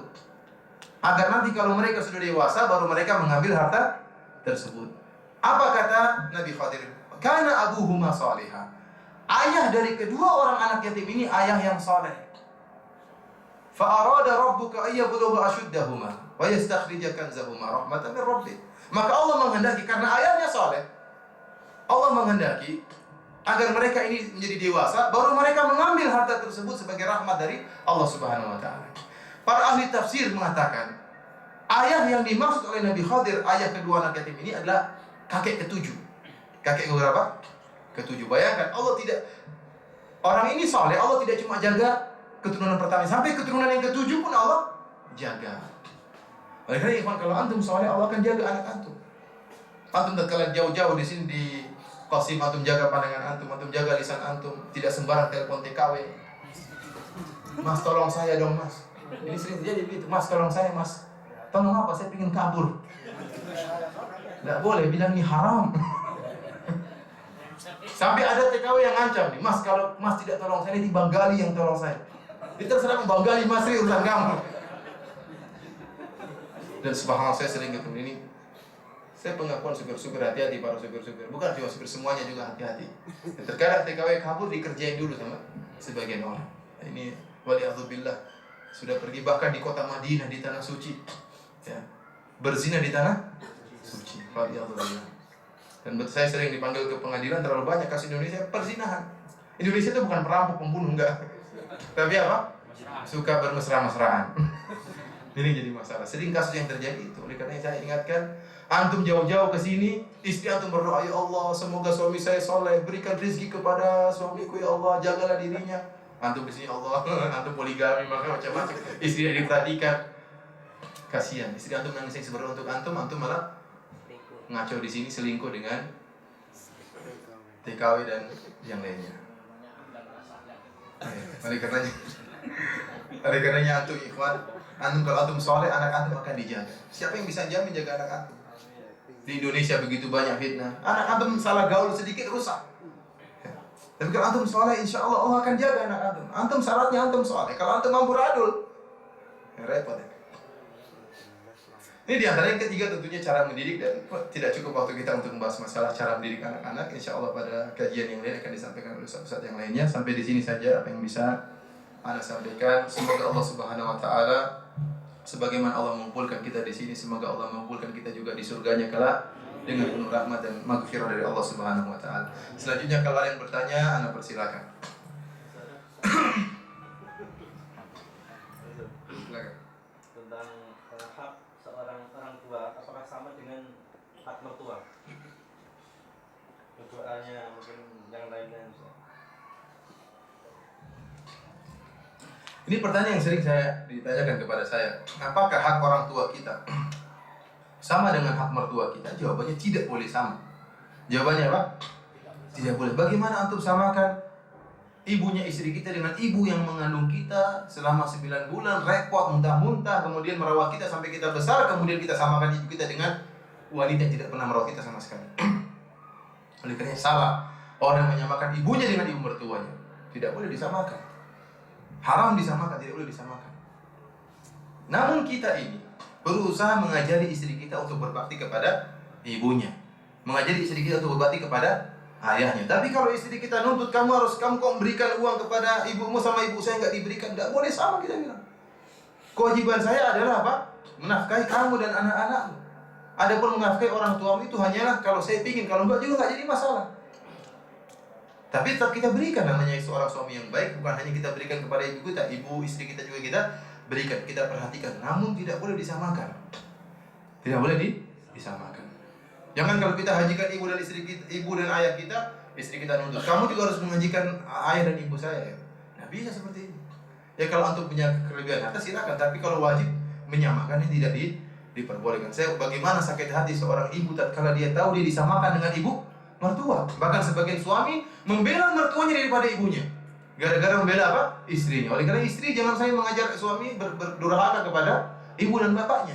Dia harus tahu bahwasanya suaminya wajib untuk berbakti kepada kedua orang tuanya. Tidak boleh disamakan dengan ibu dan ayah sang istri. Tapi dituntut kita untuk berbuat baik kepada mertua kita, ya. Kita juga dituntut berbakti kepada orang tua, kita juga dituntut berbuat baik kepada ibu dan bapak mertua kita. Paham insyaallah? Silakan. Pertama, afdal mana yang kita meninggalkan anak-anak untuk bekerja sini bersama istri, atau meninggalkan istri dan anak-anak sementara kita berpuasa 2 tahun di sini? Ulangi. Saya kurang tidak bertanya. Puasanya ini. Iya. Mana yang lebih afdal antara meninggalkan anak-anak dan kita bekerja di sini dengan istri? Dan kita bekerja dengan istri. Oh, anak-anak dibiarin. Kita sama istri di sini. Atau tinggalkan anak-anak dan istri di kampung, dan kita berpuasa 2 tahun di sini. Mana yang lebih afdal? Yang kedua. Yang kedua, adakah syarat atau aturan khusus untuk bisa berpoligami? Itu yang pertanyaan pertama sebenarnya, cuma dia malu. Pertanyaan pertama, mana lebih afdal? Meninggalkan anak-anak saya dan istri bekerja di sini, atau saya meninggalkan anak istri dan saya berpuasa 2 tahun di sini? Berpoligami di sini sebenarnya. Antum Bugis mana ya? Antum Bugis mana? Makassar. Antum Bugis Makassar juga? Bugis juga? Madura. Pertanyaannya salah. Pertanyaan mana yang lebih buruk, Ustaz? Bukan mana yang lebih hafal. Kita tahu bahwasanya meninggalkan istri adalah perkara yang buruk, akan tapi kondisi kita mengharuskan kita demikian. Oleh karena kita minta keridhaan istri, ya. Wallahu alam dua-duanya tidak, saya sulit mengatakan lebih baik. Kalau tergantung pada kondisi antum. Kalau antum meninggalkan anak-anak antum, tapi antum tinggalkan pada orang yang amanah, kepada ibu antum atau kakak antum, maka itu juga baik. Ya. Tapi bagaimanapun dua anak ini tidak akan mendapatkan kasih sayang sebagaimana dari ayah dan ibunya langsung. Tapi kalau antum mampu pergi sendiri puasa di sini 2 tahun, benar-benar puasa, tidak berhubungan dengan TKW dan macam-macamnya, sementara istri antum benar-benar amanahkan, saya rasa yang kedua lebih baik. Kalau antum mampu untuk berpuasa. Tapi kalau antum tidak mampu untuk berpuasa, jangan nekat. Karena orang beda-beda. Ada yang masuk hanya bisa berpuasa 3 hari. Ada yang cuma 1 hari. Pokoknya setiap hari harus berbuka. Ada yang 2 tahun mampu. Tergantung kondisi dan suasana. Kalau antum, ketika antum merasa mampu, karena pendidikan anak-anak langsung dari ibunya sangat penting. Sangat penting. Tapi dua-duanya adalah pilihan yang tidak enak. Pilihan yang tidak enak. Saya pun pernah menjalani seperti antum, tapi saya setahun sekali pulang waktu masih S1. Waktu masih S1, saya 9 bulan belajar di Madinah, 3 bulan apa? Pulang. Jadi 9 bulan untuk ilmu, 3 bulan praktek ilmu tersebut. Tiap tahun seperti itu. Oleh karenanya, ikhwan, kalau antum di sini, antum, saya tadi ingatkan, jadilah orang yang soleh agar anak antum benar-benar menjadi anak yang soleh. Ada pun pertanyaan yang kedua, apa syaratnya untuk bisa berpoligami? Ini mungkin inti dari pengajian kita. Habis ini selesai.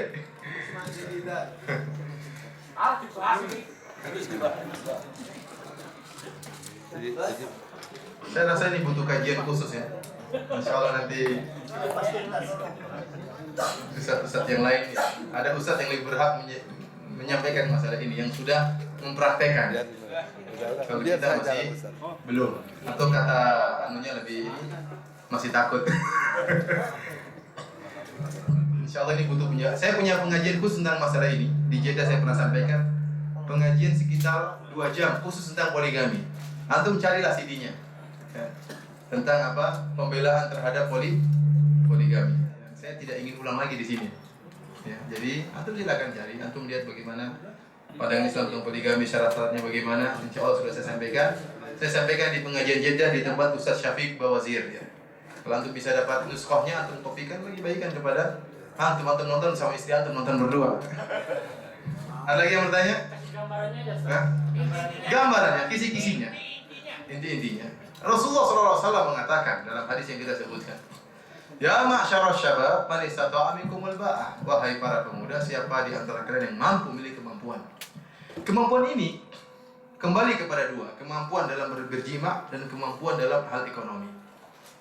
Man istata'a minkumul ba'ah, siapa yang memiliki kemampuan falyatazawwaj, maka menikahlah. Artinya kita kalau ingin menikahi istri yang pertama juga harus punya kemampuan. Apalagi istri yang kedua. Kalau antum punya kemampuan menikah 2 istri secara ekonomi mampu, ini yang pertama. Yang kedua, mampu untuk adil, pembagiannya rata, 1 malam di istri pertama, 1 malam istri kedua. Jangan sebaliknya, 1 malam istri pertama, 7 malam istri kedua ya. Namanya monster. Nah, ini tidak adil. Dan ingat, antum diancam dengan azab yang memalukan di akhirat kelak.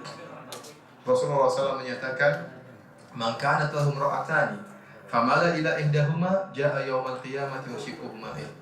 Barang siapa yang punya 2 istri, kemudian lebih condong kepada salah satunya, maka dia akan datang pada hari kiamat dalam keadaan badannya miring. Antum akan dipermalukan. Loh, itu Abu Fulan miring badannya. Rupanya selama ini dia tidak adil. Tidak adil terhadap istrinya. Ini memalukan, antum dipermalukan di akhirat kelak. Tapi kalau antum adil, antum jalan lurus di akhirat kelak. Dengan ikhwan, antum saya sering sampaikan, ketika antum poligami, antum jangan bayangkan yang indah-indahnya saja. Yang punya istri 2, masya Allah, satunya cabut ketiak kanan, satunya cabut bulu ketiak kiri, berlomba. Ini nikmat sekali pandangannya, hayalannya. Tapi yang terjadi, satunya ngelempar pakai sendal, satunya ngelempar pakai. Oleh karenanya ikhwan, kalau mampu silakan, ya. Yang merasa mampu silakan. Yang pertama mampu, yang kedua adil. Itu saja syaratnya. Kalau tidak mampu jangan nekat. Dia maslahat dan kemudaratan. Jadi sering saya sampaikan, adat kita tidak sama dengan adat sebagian negara. Kita di Indonesia, poligami itu kayak sesuatu yang tabu. Tapi kalau antum di Afrika, sebaliknya. Kalau antum tidak poligami, antum dituduh macam-macam. Dituduh penyakit lah, dituduh bencong lah. Poligami teman-teman saya dari mahasiswa dari Afrika semuanya poligami. Iya, makanya kalau antum ingin poligami di Afrika gampang. Ada yang bertanya? Silakan. Silakan. Tadi disebutkan dalam istri-istri Rasulullah yang yaitu sampai 9 istri. Adakah istri yang paling disayangi, yang subur? Yang kedua yaitu apabila di antara kita ada yang mampu istilahnya menikah lebih dari satu, haruskah ada doa restu dari istri pertama? Ini kembali lagi masalah poligami. Kayaknya ini inti pengajian. Saya udah lagi.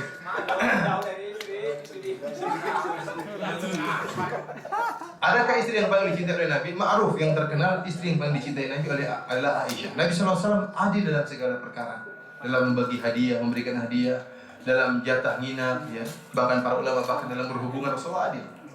Tetapi masalah cinta tidak bisa dibagi. Masalah cinta kepada salah satu istri kita paling lebih cinta tidak bisa diatur. Yang atur siapa? Allah masalahnya. Antum saja punya anak 4 orang atau 5 orang. Antum lebih sayang kepada salah satu daripada yang antum sayang semua. Tapi ada salah satu yang lebih antum sayang daripada yang itu masalah hati tidak bisa diatur. Oleh karenanya Nabi SAW berdoa dalam doanya, "Hadza qasmi fima amlik, fala talumni fima tamlik wala amlik." Kata Nabi SAW, "Ya Allah, inilah pembagianku yang aku mampu. Jangan kau mencelaku pada perkara yang kau mampu dan aku tidak mampu." Artinya dalam masalah mencintai, Rasulullah SAW dicinta kepada Aisyah daripada yang lainnya. Tetapi masalah yang pembagian jatah nginap, kemudian memberi nafkah, semuanya adil. Ya, adapun masalah hati tidak bisa kita atur. Oleh karena tidak merupakan persyaratan. Kalau antum poligami 2 orang, suami istri pertama, istri kedua, 50% buat istri pertama, 50% untuk istri kedua cintanya. Tidak, ini mustahil. Sebagian orang begitu dia nikah yang baru, 10% buat istri pertama, 90% buat istri kedua. Ini yang payah seperti kasihan istrinya, susah untuk berias, punya anak 5 dia atur semua, sementara istri baru berias terus. Ya. Ada pertanyaan kedua. Ini pertanyaan sangat berbahaya. Apakah wajib bagi suami tatkala berpoligami harus mendapatkan izin dari istri pertama? Jawabannya apa? Tidak wajib. Tidak wajib. Ya. Tapi ada baiknya kalau diberi tahu, ya. Tapi kalau wajib tidak. Kalau diberitahu yang nggak diizinin, Ustaz. Kalau diberitahu tidak diizinkan katanya. Diaturlah bagaimana caranya. Kalau memang antum sudah kebelet ingin poligami, maka antum atur yang terbaik bagaimana caranya, ya. Agar istri pertama kalau tidak ridho di pertama kali, lama-lama akan ridho dengan berjalannya waktu. Lama-lama dia bosan sendiri. Cuma saya ingin sampaikan, saya pernah pergi ke suatu negara itu di Singapura. Saya tanya kepada salah seorang ikhwan yang tinggal di sana, dia mengatakan, saya bilang, boleh nggak poligami di sini? Dibilang kalau, jadi mereka ada orang Cina, ada orang Islam. Kalau orang Cina, siapa yang ketahuan poligami dipenjara suaminya. Ini hukum pemerintahan Singapura. Bahkan seorang Cina yang tinggal di Singapura, dia nikah lagi di Tiongkok, di mana di Cina, ketahuan istrinya ngelapor dia nikah punya istri di Cina, suaminya di penjara. Tapi kalau orang Melayu, orang Islam boleh poligami. Bagaimana caranya? Caranya pemerintah memutus seorang untuk mendata kekayaannya. Orang ini didata. Penghasilannya berapa, sewa rumahnya berapa, karena sana hidup mahal. Untuk mengeluarkan SIM saja kalau tidak salah butuh $80.000 untuk izin mengurus SIM. 80 atau $60.000. Kalau nggak salah $80.000 Singapura. Itu baru izin untuk ngurus apa? SIM. Belum ngurus SIM-nya berapa, belum mobilnya berapa, hanya boleh dipakai berapa tahun atau bagaimana, aturannya ketat. Butuh uang yang banyak. Oleh karena didata. Dia punya kekayaan berapa, pengeluarannya berapa. Kemudian diutus seorang menemui istrinya. Bagaimana pelayanan suamimu selama ini, dicek. Apakah dia seorang suami yang baik? Bagaimana perhatian terhadap anak-anaknya, dicek sampai demikian. Dari kantor agama mereka. Kalau ternyata istrinya melapor, oh selama ini dia tidak nafkahi kita, selama ini anak-anak diterlantarkan, karena sebagian orang nekat poligami, padahal tidak mampu. Sampai pernah kejadian saya ditanya, Ustaz, bagaimana seorang lelaki nikah sama istri 4, satu rumah dipetak saja, 1, 2, 3, 4. Yang bagusnya petaknya kalau petaknya full, tidak sampai full. Jadi terkadang desah-desih sebelah didengar oleh yang sebelahnya. Ini sangat menderita di mana desah-desinya didengar orang. Dia sakit hati, hanya minta cerai. Ya kalau dia petak full gitu kan, pakai kedap suara nggak jadi masalah, mau loncat-loncat, mau teriak-teriak, nggak kedengaran sebelah. Tetapi ini tidak full. Akhirnya dia menderita. Wanita siapa tidak cemburu dengar suaminya dengan wanita lain? Akhirnya minta cerai. Saya kenal wanita. Tapi kalau seperti di Singapura di data seluruhnya, kemudian kalau tatkala dikirim kepada istri mengatakan dia tidak baik sama saya, tidak mentertawakan istri, anak-anaknya, tidak ini tidak anu, maka dicek. Kalau ternyata benar, maka tidak boleh poligami. Tetapi kalau ternyata tidak benar, boleh poligami meskipun istrinya tidak setuju. Nah, ini seandainya diterapkan bagus. Karena akhirnya tidak semua orang nikah poligami. Oleh karena saya katakan poligami merupakan syariat yang mulia, namun tidak bisa dipraktekkan oleh setiap orang. Saya ulangi, poligami merupakan syariat yang mulia, namun tidak bisa dipraktekkan oleh setiap orang. Butuh orang yang mengerti hukum dan juga bisa berbuat adil. Wallahu a'lam bishawab. Ada lagi yang bertanya? Saya Pak, Tunggu yang sana. Assalamualaikum warahmatullahi wabarakatuh. Waalaikumsalam warahmatullahi wabarakatuh. Berkenaan dengan pendidikan anak yang soleh, Ustaz. Ya. Sebenarnya kita pengen sekali di semua anak-anak kita itu soleh. Cuma kadang kita menyekolahkan anak kita pada sekolah negeri ya. Kita tahu sendiri bagaimana sekolah negeri itu antara laki-laki dan perempuan itu dicampur jadi satu. Jadi kita sangat sulit itu mengarahkan anak kita supaya tidak begini-begini. Nah, baru saja kita dengar berita itu di Goa. Ya, berita itu mencapai temannya sendiri. Masih SD? Iya.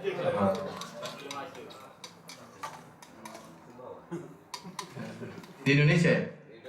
Di Makassar ya? Di Goa. Di Goa. Goa itu kota Islami, kok bisa begitu, masya Allah. Memang parabola internet tidak bisa dibendung ya. Ya sulit kalau kondisi seperti ini, memang sangat rawan, apalagi yang kita dengar sampai anak SD sudah tahu namanya cabul. Ya, ini sangat. Kita dulu mungkin tidak. Bagaimana anak SD bisa berpikiran seperti itu? Kalau di zaman kita tuh aneh. Tapi zaman sekarang tidak aneh. Anak-anak SD masuk di warnet, kadang sampai malam dia macam-macam nonton apa yang dia lihat, sehingga merubah akhlak dia, merubah tabiat dia. Kalau bisa cari yang sekolah Islami. Alhamdulillah sekarang di Goa juga saya dengar ada, ya. Atau di tempat-tempat ada saja sekolah-sekolah yang menerapkan sunnah. Atau cari informasi. Kadang agak mahal sedikit, seperti saya tahu ada yang mungkin sebulan 500.000, ada yang sebulan 600.000, tapi semua makan sudah ditanggung. Kalaupun antum sekolahnya sekolah umum, usahakan ada dileskan misalnya, les mengaji, ada privat, ya antum rugi sedikit tidak jadi masalah, semuanya berpahala, nafkah. Kalau tidak mampu lagi sudah berdoa sebanyak-banyaknya. Kalau ngelesin nggak mampu, uang sudah habis, ya udah siap sholat malam antum berdoa terus, semoga Allah jaga anak antum, karena tidak ada jalan lain. Ada lagi yang bertanya? Saya Pak, Ya. saya pernah mendengar gini, kalau masalah hadisnya, anikah wa sunnati paman rokiba sunnati paresami. Berarti nikah itu termasuk sunat. Berarti kalau kita ngambil niatnya nikah, berarti semuanya menjadi sunat. Yang kedua, kalau kita nikah udah berat ke bawah, maksudnya berat ke bawah itu, kalau enggak nikah berarti menjadikan akan datangnya jimat. Bagaimana pendapat Bapak? Kalau masalah poligami, emang sebenarnya kalau poligami itu, kata Ustaz yang banyak mengatakan poligami bukan untuk dibahas, tapi untuk dilakukan. Katanya poligami itu butuh apa? Butuh nekat katanya. Rasulullah SAW mengatakan man raghiba an sunnati falaysa min. Itu hadis yang tadi saya sebutkan. Ada seorang mengatakan kepada Nabi, ya Rasulullah, saya akan meninggalkan pernikahan dalam rangka untuk beribadah. Maka Nabi SAW mengatakan man raghiba an sunnati falaysa minni. Berarti menikah adalah sunnah Nabi SAW, dan barang siapa benci kepada sunnah Nabi, maka bukan dari golonganku. Maksud dari sunnah di sini adalah itulah ajaran Nabi SAW, bukan hukumnya sunnah, tapi sunnah maksudnya apa? Ajaran Nabi SAW. Oleh karena Allah menyebutkan nikah itu menjadi wajib tatkala seorang takut terjerumus dalam kemaksiatan.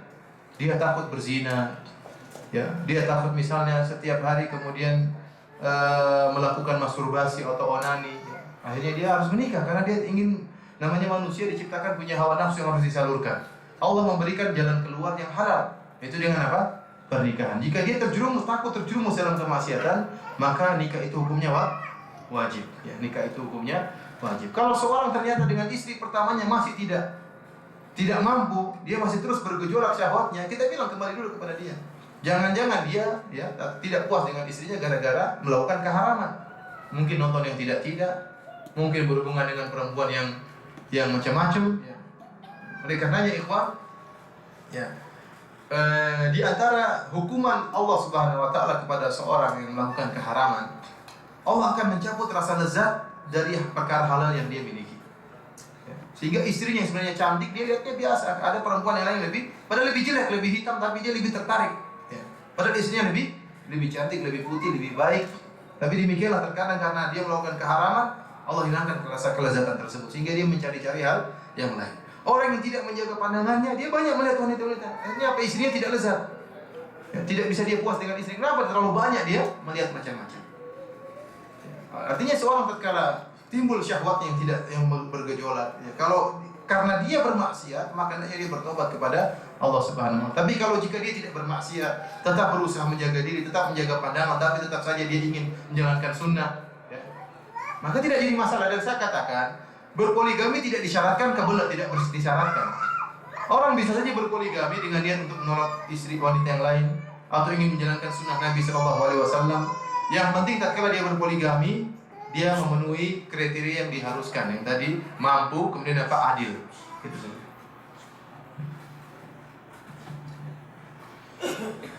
Ada lagi atau sudah selesai? Masih ada yang bertanya? Di luar poligami ya? Ini tentang beberapa kasus beberapa ikhwan yang telah menjalani poligami. Itu poligami lah kita. Di antara ini kan antum tadi sebutkan bolehnya berbohong untuk mendamaikan dua kubu ini. Nah ini dua kubu antara istri satu. Dia bilang istri ini A, dia bilang ya ini membohongi istri satu, membohongi istri lain. Apa itu boleh? Membohongi istri kalau demi kemaslahatan, yang penting jangan ketahuan. Saya bilang sulit ya, ikhwan, masalahnya antum berbohong bukan sifat seorang mukmin. Tatkala Rasulullah SAW mengatakan boleh berbohong, bukan berarti berbohong yang menjatuhkan hak orang lain. Saya ingat ya, bohong yang dimaksud bukan berbohong yang menjatuhkan hak istri yang lain. Ini hukumnya haram. Tapi bohong yang tadi sekedar apa? Untuk mendamaikan atau tadi untuk menumbuhkan rasa cinta di antara suami dan istri. Adapun bohong yang mengakibatkan jatuhnya hak istrinya yang lain, maka ini hukumnya haram. Tidak boleh seorang berbohong. Dan kita jangan biasakan diri kita untuk berbohong, karena kalau kita berbohong lama-lama ketahuan, dan sekali ketahuan oleh istri kita bohong, dia tidak akan percaya selamanya. Ya. Akan tapi kita berbohong jika memang dibutuhkan dalam kondisi yang mendesak, baru kita kemudian menggunakan sarana yang terakhir ini dalam rangka untuk menjalin rasa cinta dan menjalin perdamaian di antara istri kita yang pertama dan istri kita yang kedua. Wallahu a'lam bishawab. Mungkin ada yang bertanya, kalau tidak ada sampai masih ada. Masih ada yang bertanya? Ya. Kemarin waktu sholat Adha kan hari Jumat. Saya udah sholat pas mau keluar Jumat, majikan melarang. Alasan Muhammad di Saudi nggak usah kalau udah sholat hari Jumat, nggak usah sholat Jumat.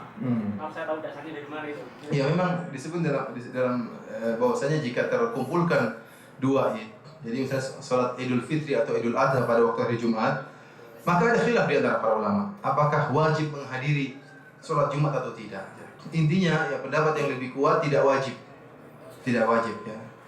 Tapi kalau menghadiri silakan. Sholat Jumat tetap diadakan, ya, tetap diadakan, fardu kifayah tetap diadakan. Tapi tidak semua orang yang sholat Id harus untuk melaksanakan sholat Jumat. Tapi kalau boleh nggak jadi bagus, tidak apa-apa. Tapi tidak wajib. Ada para ulama mengatakan tetap wajib. Itu hanya berlaku kepada orang yang tinggalnya jauh. Karena zaman dahulu tidak seperti zaman sekarang. Zaman dahulu mereka tatkala ingin sholat Jumat, mereka terkadang jalan berkilo-kilo. Sehingga untuk pulang ke kampung balik lagi sholat Jumat itu berat bagi mereka. Itulah yang diberi udzur kata sebagian ahli fikih. Ya. Kita alhamdulillah kalau diberi kemudian silakan sholat Jumat dan itu dapat pahala. Kalau enggak tidak mengapa ya, tidak jadi masalah. Sambungan tadi apakah diwajibkan sholat berjamaah? Dia sholat tidak. Jadi kalau sholat Jumat dia sholat duhur di rumah. Karena itu Jumat bukan sholat duhur. Sholat duhurnya tidak diwajibkan. Tidak, karena di masjidnya sholat Jumat. Dia sholat duhur tetap sholat duhur di rumah ya. Tetap sholat duhur di rumah. Tapi lebih afdal kita hadir ya. Karena saya katakan tadi sebagian ulama mengatakan itu udzur hanya kepada orang-orang yang jauh di zaman Nabi karena mereka jauh sulit untuk datang kedua kali. Tapi wallah alam saya katakan tidak wajib, hanya sekedar disunahkan. Orang yang sudah sholat Id tidak wajib untuk menghadiri sholat Jumat. Tapi kalau menghadiri silakan. Ada yang bertanya? Tentang merapatkan soft. Ini hukumnya ini wajib apa sunnah? Wallah alam yang apa nama yang ada apa namanya atimus shaf ya, apa namanya perintah untuk meluruskan apa shaf. Wallah alam hukumnya wajib dan bukan sunnah. Akan tapi para ulama menjelaskan apakah harus senantiasa menempelkannya. Ya, ini yang dibahas oleh para ulama. Pendapat Syekh Muhammad bin Shalih Al-Utsaimin rahimahullah yang cukup pertama kali. Karena tujuan dari adalah rapatnya saf. Setelah itu tidak wajib untuk menempelkan lagi. Yang penting pertama kali karena tujuan saf rapat sudah tercapai. Saf rapat sudah tercapai. Dan saya lihat ada sebagian yang wallah alam yang saya lihat terlalu terkadang berlebihan dan mengganggu seperti Rasulullah SAW memang mengatakan bahwasanya al-ka'ab bil ka'ab, bahwasanya mata kaki dengan apa? Mata kaki. Al-mankib bil mankib, bahwa pundak dengan apa? Pundak. Ya. Kemudian apa? Ar-rukbah bil rukbah, kata Nabi sallallahu alaihi wasallam, lutut dengan lutut. Maksud Nabi sallallahu alaihi wasallam tidak harus ditempelkan. Yang penting apa? Rata, maksudnya sejajar.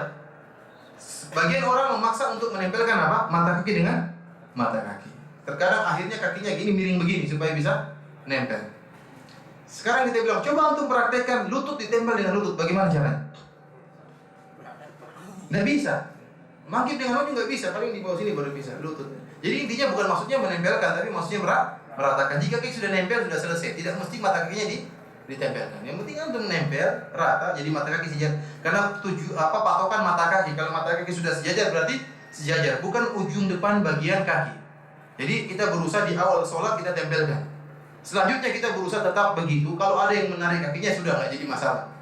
Kita ingin menempelkan terus, ya itu lebih baik. Tapi kalau dia menarik kakinya setelah itu, maka jangan kita paksa. Yang penting di awal itu usahakan apa nempel. Karena kalau sudah nempel maka kelurusan saf sudah tercapai. Ini pendapatnya Syekh Shalih Al-Utsaimin rahimahullah taala. Ada yang bertanya? Bagaimana sebenarnya hukum orang sholat itu yang banyak gerak? Karena di sini kebanyakannya orang kalau sholat itu masih pernah 2 hari yang lalu ada orang Saudi ngajak ayo kalau mau sholat sama Terus? udah lupa. Udah Allahu Akbar, ini masih betul dengan udah Allahu Akbar. Tak kirain masih belum tak Ternyata sudah rukuk. Udah betul-betul nih ini masih dilihat nih. Udah nggak taunya udah rukuk. Sini sudah dibahas ya, para ulama di Saudi sudah bahas bahwasanya bergerak dalam sholat itu asalnya makruh kecuali bergerak yang ada hajahnya.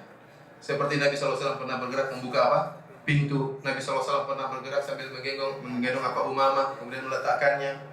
Nabi SAW pernah sholat kemudian naik Hasan atau Husain di atas pundaknya, Rasulullah sujud lama ya. Sehingga para sahabat berkata, ya Rasulullah, kamu sujud lama, apakah ada ayat yang turun? Kata Rasulullah, tidak ada sesuatu, hanya ibni ittakhadani menjadikan irtakhalani, anakku menjadikan aku seperti kuda dan aku tidak ingin membuat dia segera turun dari kudanya. Jadi terus saja Rasulullah. Jadi ada Rasulullah pernah turun dari mimbar ketika sholat. Selama gerakan tersebut ada maslahatnya, maka tidak makruh. Contohnya, seorang yang sholat lupa matikan HP. Kemudian bunyi, pudak, dia matikan, jangan dia biarkan saja bergerak. Nggak mau bergerak, mengganggu orang satu kampung. Orang yang tadinya menangis nggak jadi menangis. Mengajar, karena gara-gara bunyi apa? Terkadang saya dengar lagu gereja. Subhanallah, saya lagi sholat di Masjid Nabawi. Ada orang putar nada deringnya lagu gereja. Mereka tidak tahu, tapi kita yang tinggal di Irian tentang tahu gereja-gereja. Ini ada lagu gereja. Lagu gereja diputar dalam Masjid Nabawi. Gerakan seperti ini dapat mematikan. Ini gerakan yang diperbolehkan, bahkan dituntut agar tidak mengganggu yang lain. Tatkala antum sholat atau ada ular, antum mundur, jangan antum nekat terus rukuk depan ular. Antum mundur supaya selamat. Selain daripada gerakan-gerakan yang tidak ada maslahatnya, hukumnya makruh, dan sampai bisa pada derajat membatalkan sholat. Ada khilaf. Kapan gerakan tersebut membatalkan sholat? Ulama kita seperti mazhab Syafi'iyah mengatakan gerakan tiga kali. Makanya mereka kalau gerak satu kali sudah, dua kali, yang ketiga nggak mau mereka, nggak mau. Karena ketiga kali batal sholat. Bahkan yang mati kalau garuk jangan begini, satu aja. Kalau ini tiga. Tapi tidak ada dalilnya. Yang benar, kapan seorang harokat sholatnya membatalkan sholat? Jika dia bergerak sudah nampak seakan-akan tidak sholat. Seperti dia begini-begini. Maksudnya kalau orang Syiah kalau sholat coba, kayak orang sebentar udah sebentar. Ada orang Syiah kalau sholat yang perhatikan coba, lihat sana, lihat sini, kayak sedang tidak sholat. Tapi kalau dia masih kelihatan sholat, meskipun gini-gini, meskipun lihat jauh gini, kadang upilnya dia lihat, kadang ini makruh, tidak sampai apa? Batal, tapi mengurangi pahala sholat. Jangan kita ikuti. Tidak semua orang Saudi merupakan dalil, tidak. Lihat ulama, sholatnya tidak seperti itu. Orang menjadikan orang awam jadi dalil, ya enggak. Jadi kita bilang itu salah. Kita sudah belajar itu apa adalah kesalahan. Ya. Oleh karenanya gerakan yang tidak mendatangkan kemaslahatan hukumnya makruh. Kalau terlalu banyak bisa sampai pada membatalkan apa? Sholat. Jangan diikuti. Bentar. Ya, Assalamualaikum warahmatullahi wabarakatuh. Assalamualaikum. Ini Ustaz, tentang sholat malam dengan teman atau istri di rumah. Nah, ada tidak keterangan untuk memimpin doa setelah sholat sunat? Kan tujuan kita suami istri kan tujuannya baik gitu, untuk bermunajat bersama-sama. Nah, ada tidak contohnya untuk memimpin doa si suami terhadap istri tersebut? Dalam hadis disebutkan, rahimallahu imra'an qama min al-lail fa shalla, tsumma ayqadha ahlahu. Allah merahmati seorang yang dia bangun malam kemudian salat, kemudian dia bangunkan istrinya untuk apa? Salat. Fa in abad nadhaja ala wajhil ma. Kalau dia tidak mau bangun maka percikan apa? Air di wajah istrinya, dan sebaliknya. Ya, rahimallahu imra'atan, dan Allah merahmati seorang wanita qamat min al-lail fa shallat, kemudian dia salat, kemudian dia bangunkan suaminya, kalau tidak mau suaminya dipercikan dengan air. Bahkan Allah mengatakan hadis ini menunjukkan boleh seorang suami agak maksa istrinya untuk latih sholat malam. Kenapa? Karena dia percikan sholat apa? Istri. Kalau mau kasih gayung, agak dipaksa tidak apa agar terbiasa sholat malam. Ini luar biasa. Antum yakin bahwasanya antum tidak akan mencapai kebahagiaan berumah tangga kecuali jika rumah tangga antum dibangun di atas ta'awun, bekerja sama dalam ketakwaan. Tatkala tujuan antum dan tujuan istri antum sama-sama meraih ketakwaan, antum akan merasakan kebahagiaan. Tapi kalau istrinya ingin akhirat, suaminya ingin dunia, tidak akan nyambung. Tidak akan nyambung selamanya. Dalam satu riwayat disebutkan, fasallaya jami'an, salat dua-dua. Ya. Kutiba min ad-dzakirina wad-dzakirat. Maka keduanya akan dicatat termasuk dari wad-dzakirina wad-dzakirat. A'adallahu lahum maghfiratan wa ajran 'azima. Yang Allah sebutkan di antara orang-orang yang Allah janjikan ampunan dan pahala yang besar adalah adz-dzakirin adz-dzakirat. Siapa mereka? Di antaranya pasangan suami istri yang sholat bersama. Adapun setelah itu mau berdoa bareng-bareng, tidak ada larangannya, silakan. Ya. Tetapi jangan dijadikan apa? Kebiasaan sekali. Masing-masing berdoa sendiri, sesekali suruh doa bareng-bareng tidak jadi masalah. Tidak ada dalil khusus tentang masalah ini. Tapi secara umum doa ya bersama tidak jadi masalah. Ya, dan ini sering dikerjakan oleh para ulama tatkala mereka setelah pengajian mereka berdoa, yang lain mengaminkan ya. Ya, sebagaimana khatib Jumat tatkala berjumat kemudian dia berdoa, yang lain mengaminkan ya. Tapi tatkala salat itu jangan dijadikan praktek terus menerus sehingga dianggap sunnah. Kalau dikerjakan kayaknya salah, enggak. Sesekali enggak apa-apa. Berdoa sama istri enggak jadi masalah insyaallah. Ya. Waalaikumsalam. Menyinggung masalah sholat, saya bertanya masalah sholat berjamaah yang jamaahnya masbuk, mengenai masalah yang masbuk datang bertinggal, terus kemudian dia menjumpai orang-orang sudah rukuk, kemudian baik, terus kemudian dia ikut rukuk, dia jumpa orang sudah rukuk, kemudian dia ikut rukuk. Terus Apakah dia sudah hidup mendapat satu rakaat atau gimana?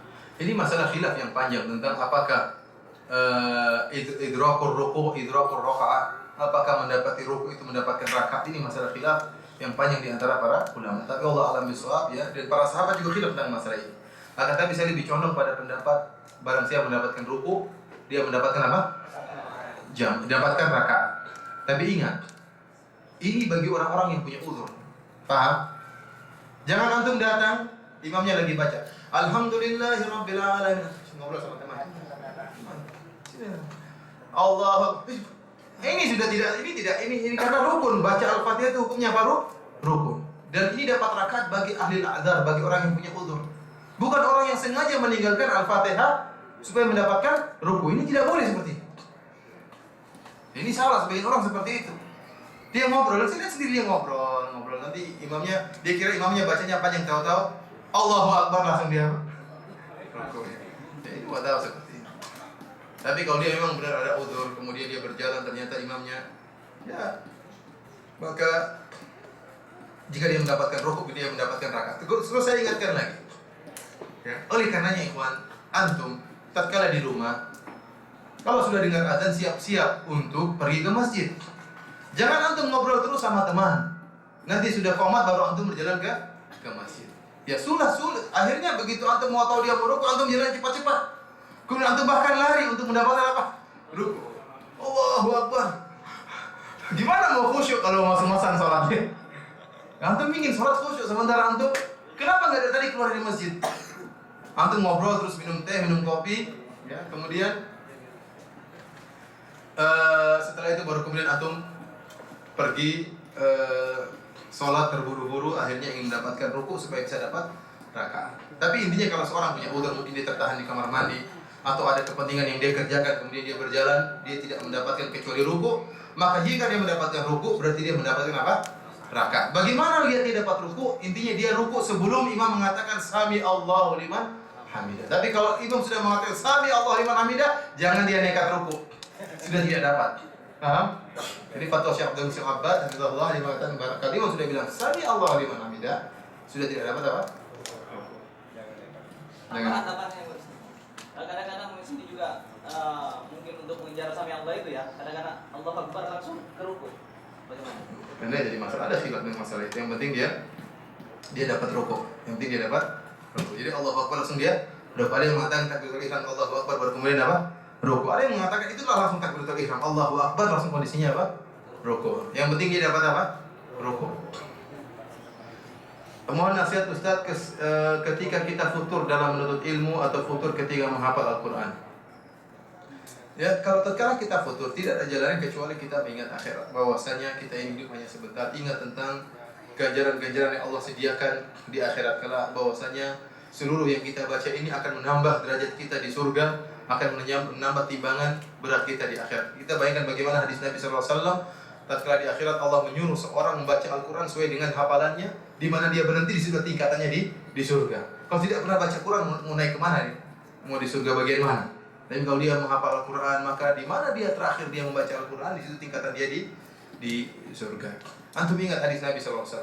Raka'atul fajri khairu minad dunya wa ma fiha. 2 rakaat sebelum subuh lebih baik daripada dunia dan seisinya. Lebih baik daripada dunia dan seisinya. Hanya karena 2 rakaat yang antum kerjakan kurang dari 5 menit. Antum bayangkan apa isi dunia?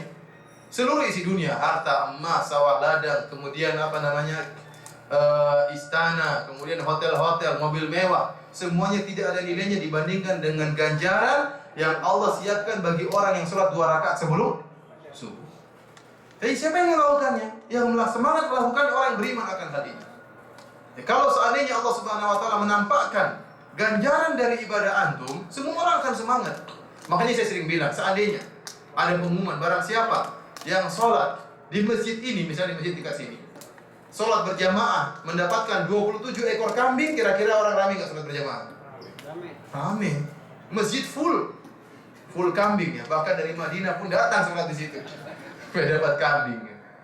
Pada 27 ekor kambing nggak ada nilainya. Allah sediakan 27 derajat jauh daripada lebih baik daripada dunia dan seisinya. Namun saya katakan kepada orang yang beriman, oleh karenanya tatkala kita malas sebenarnya itu kembali kepada turunnya iman kita kepada hari akhirat. Kalau kita beriman akan adanya hari akhirat, maka semuanya akan semangat kita beramal soleh. Oleh karena tatkala kita lagi malas, ingat hidup kita sebentar, ingat dosa kita banyak. Ya. Kemudian kita paksa diri kita untuk baca Al-Quran. Dan kalau antum sudah benar-benar futur, udah malas, semuanya malas, jaga jangan sampai tinggalkan kewajiban. Antum mungkin malas baca Quran, tapi jangan tinggalkan sholat berjamaah. Kalau sampai sholat berjamaah sudah antum tinggalkan, kewajiban antum tinggalkan, itu bahaya. Bisa kebablasan. Dan ini banyak. Akhirnya apa? Tidak kembali lagi. Ya. Tapi kalau dia masih hanya meninggalkan sunnah yang wajib-wajib dia kerjakan, masih bisa balik lagi. Tapi kalau yang kewajiban dia tinggalkan, alamat bisa jadi kebablasan. Tidak kembali lagi. Dan saya pun mengalami, sebagai yang mengalami terkadang saya futur, tapi menjaga, jangan sampai yang wajib-wajib ditinggalkan. Allah alam, sampai di sini saja mungkin yang bisa Anda sampaikan.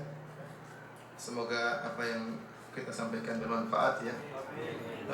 Kurang lebih saya mohon maaf. Yang benar dari Allah Subhanahu Wa Taala, yang salah dari pribadi saya dan dari syaitan. Semoga Allah mengampuni kita semua. Wabillahi taufiq wal hidayah. Assalamualaikum warahmatullahi wabarakatuh.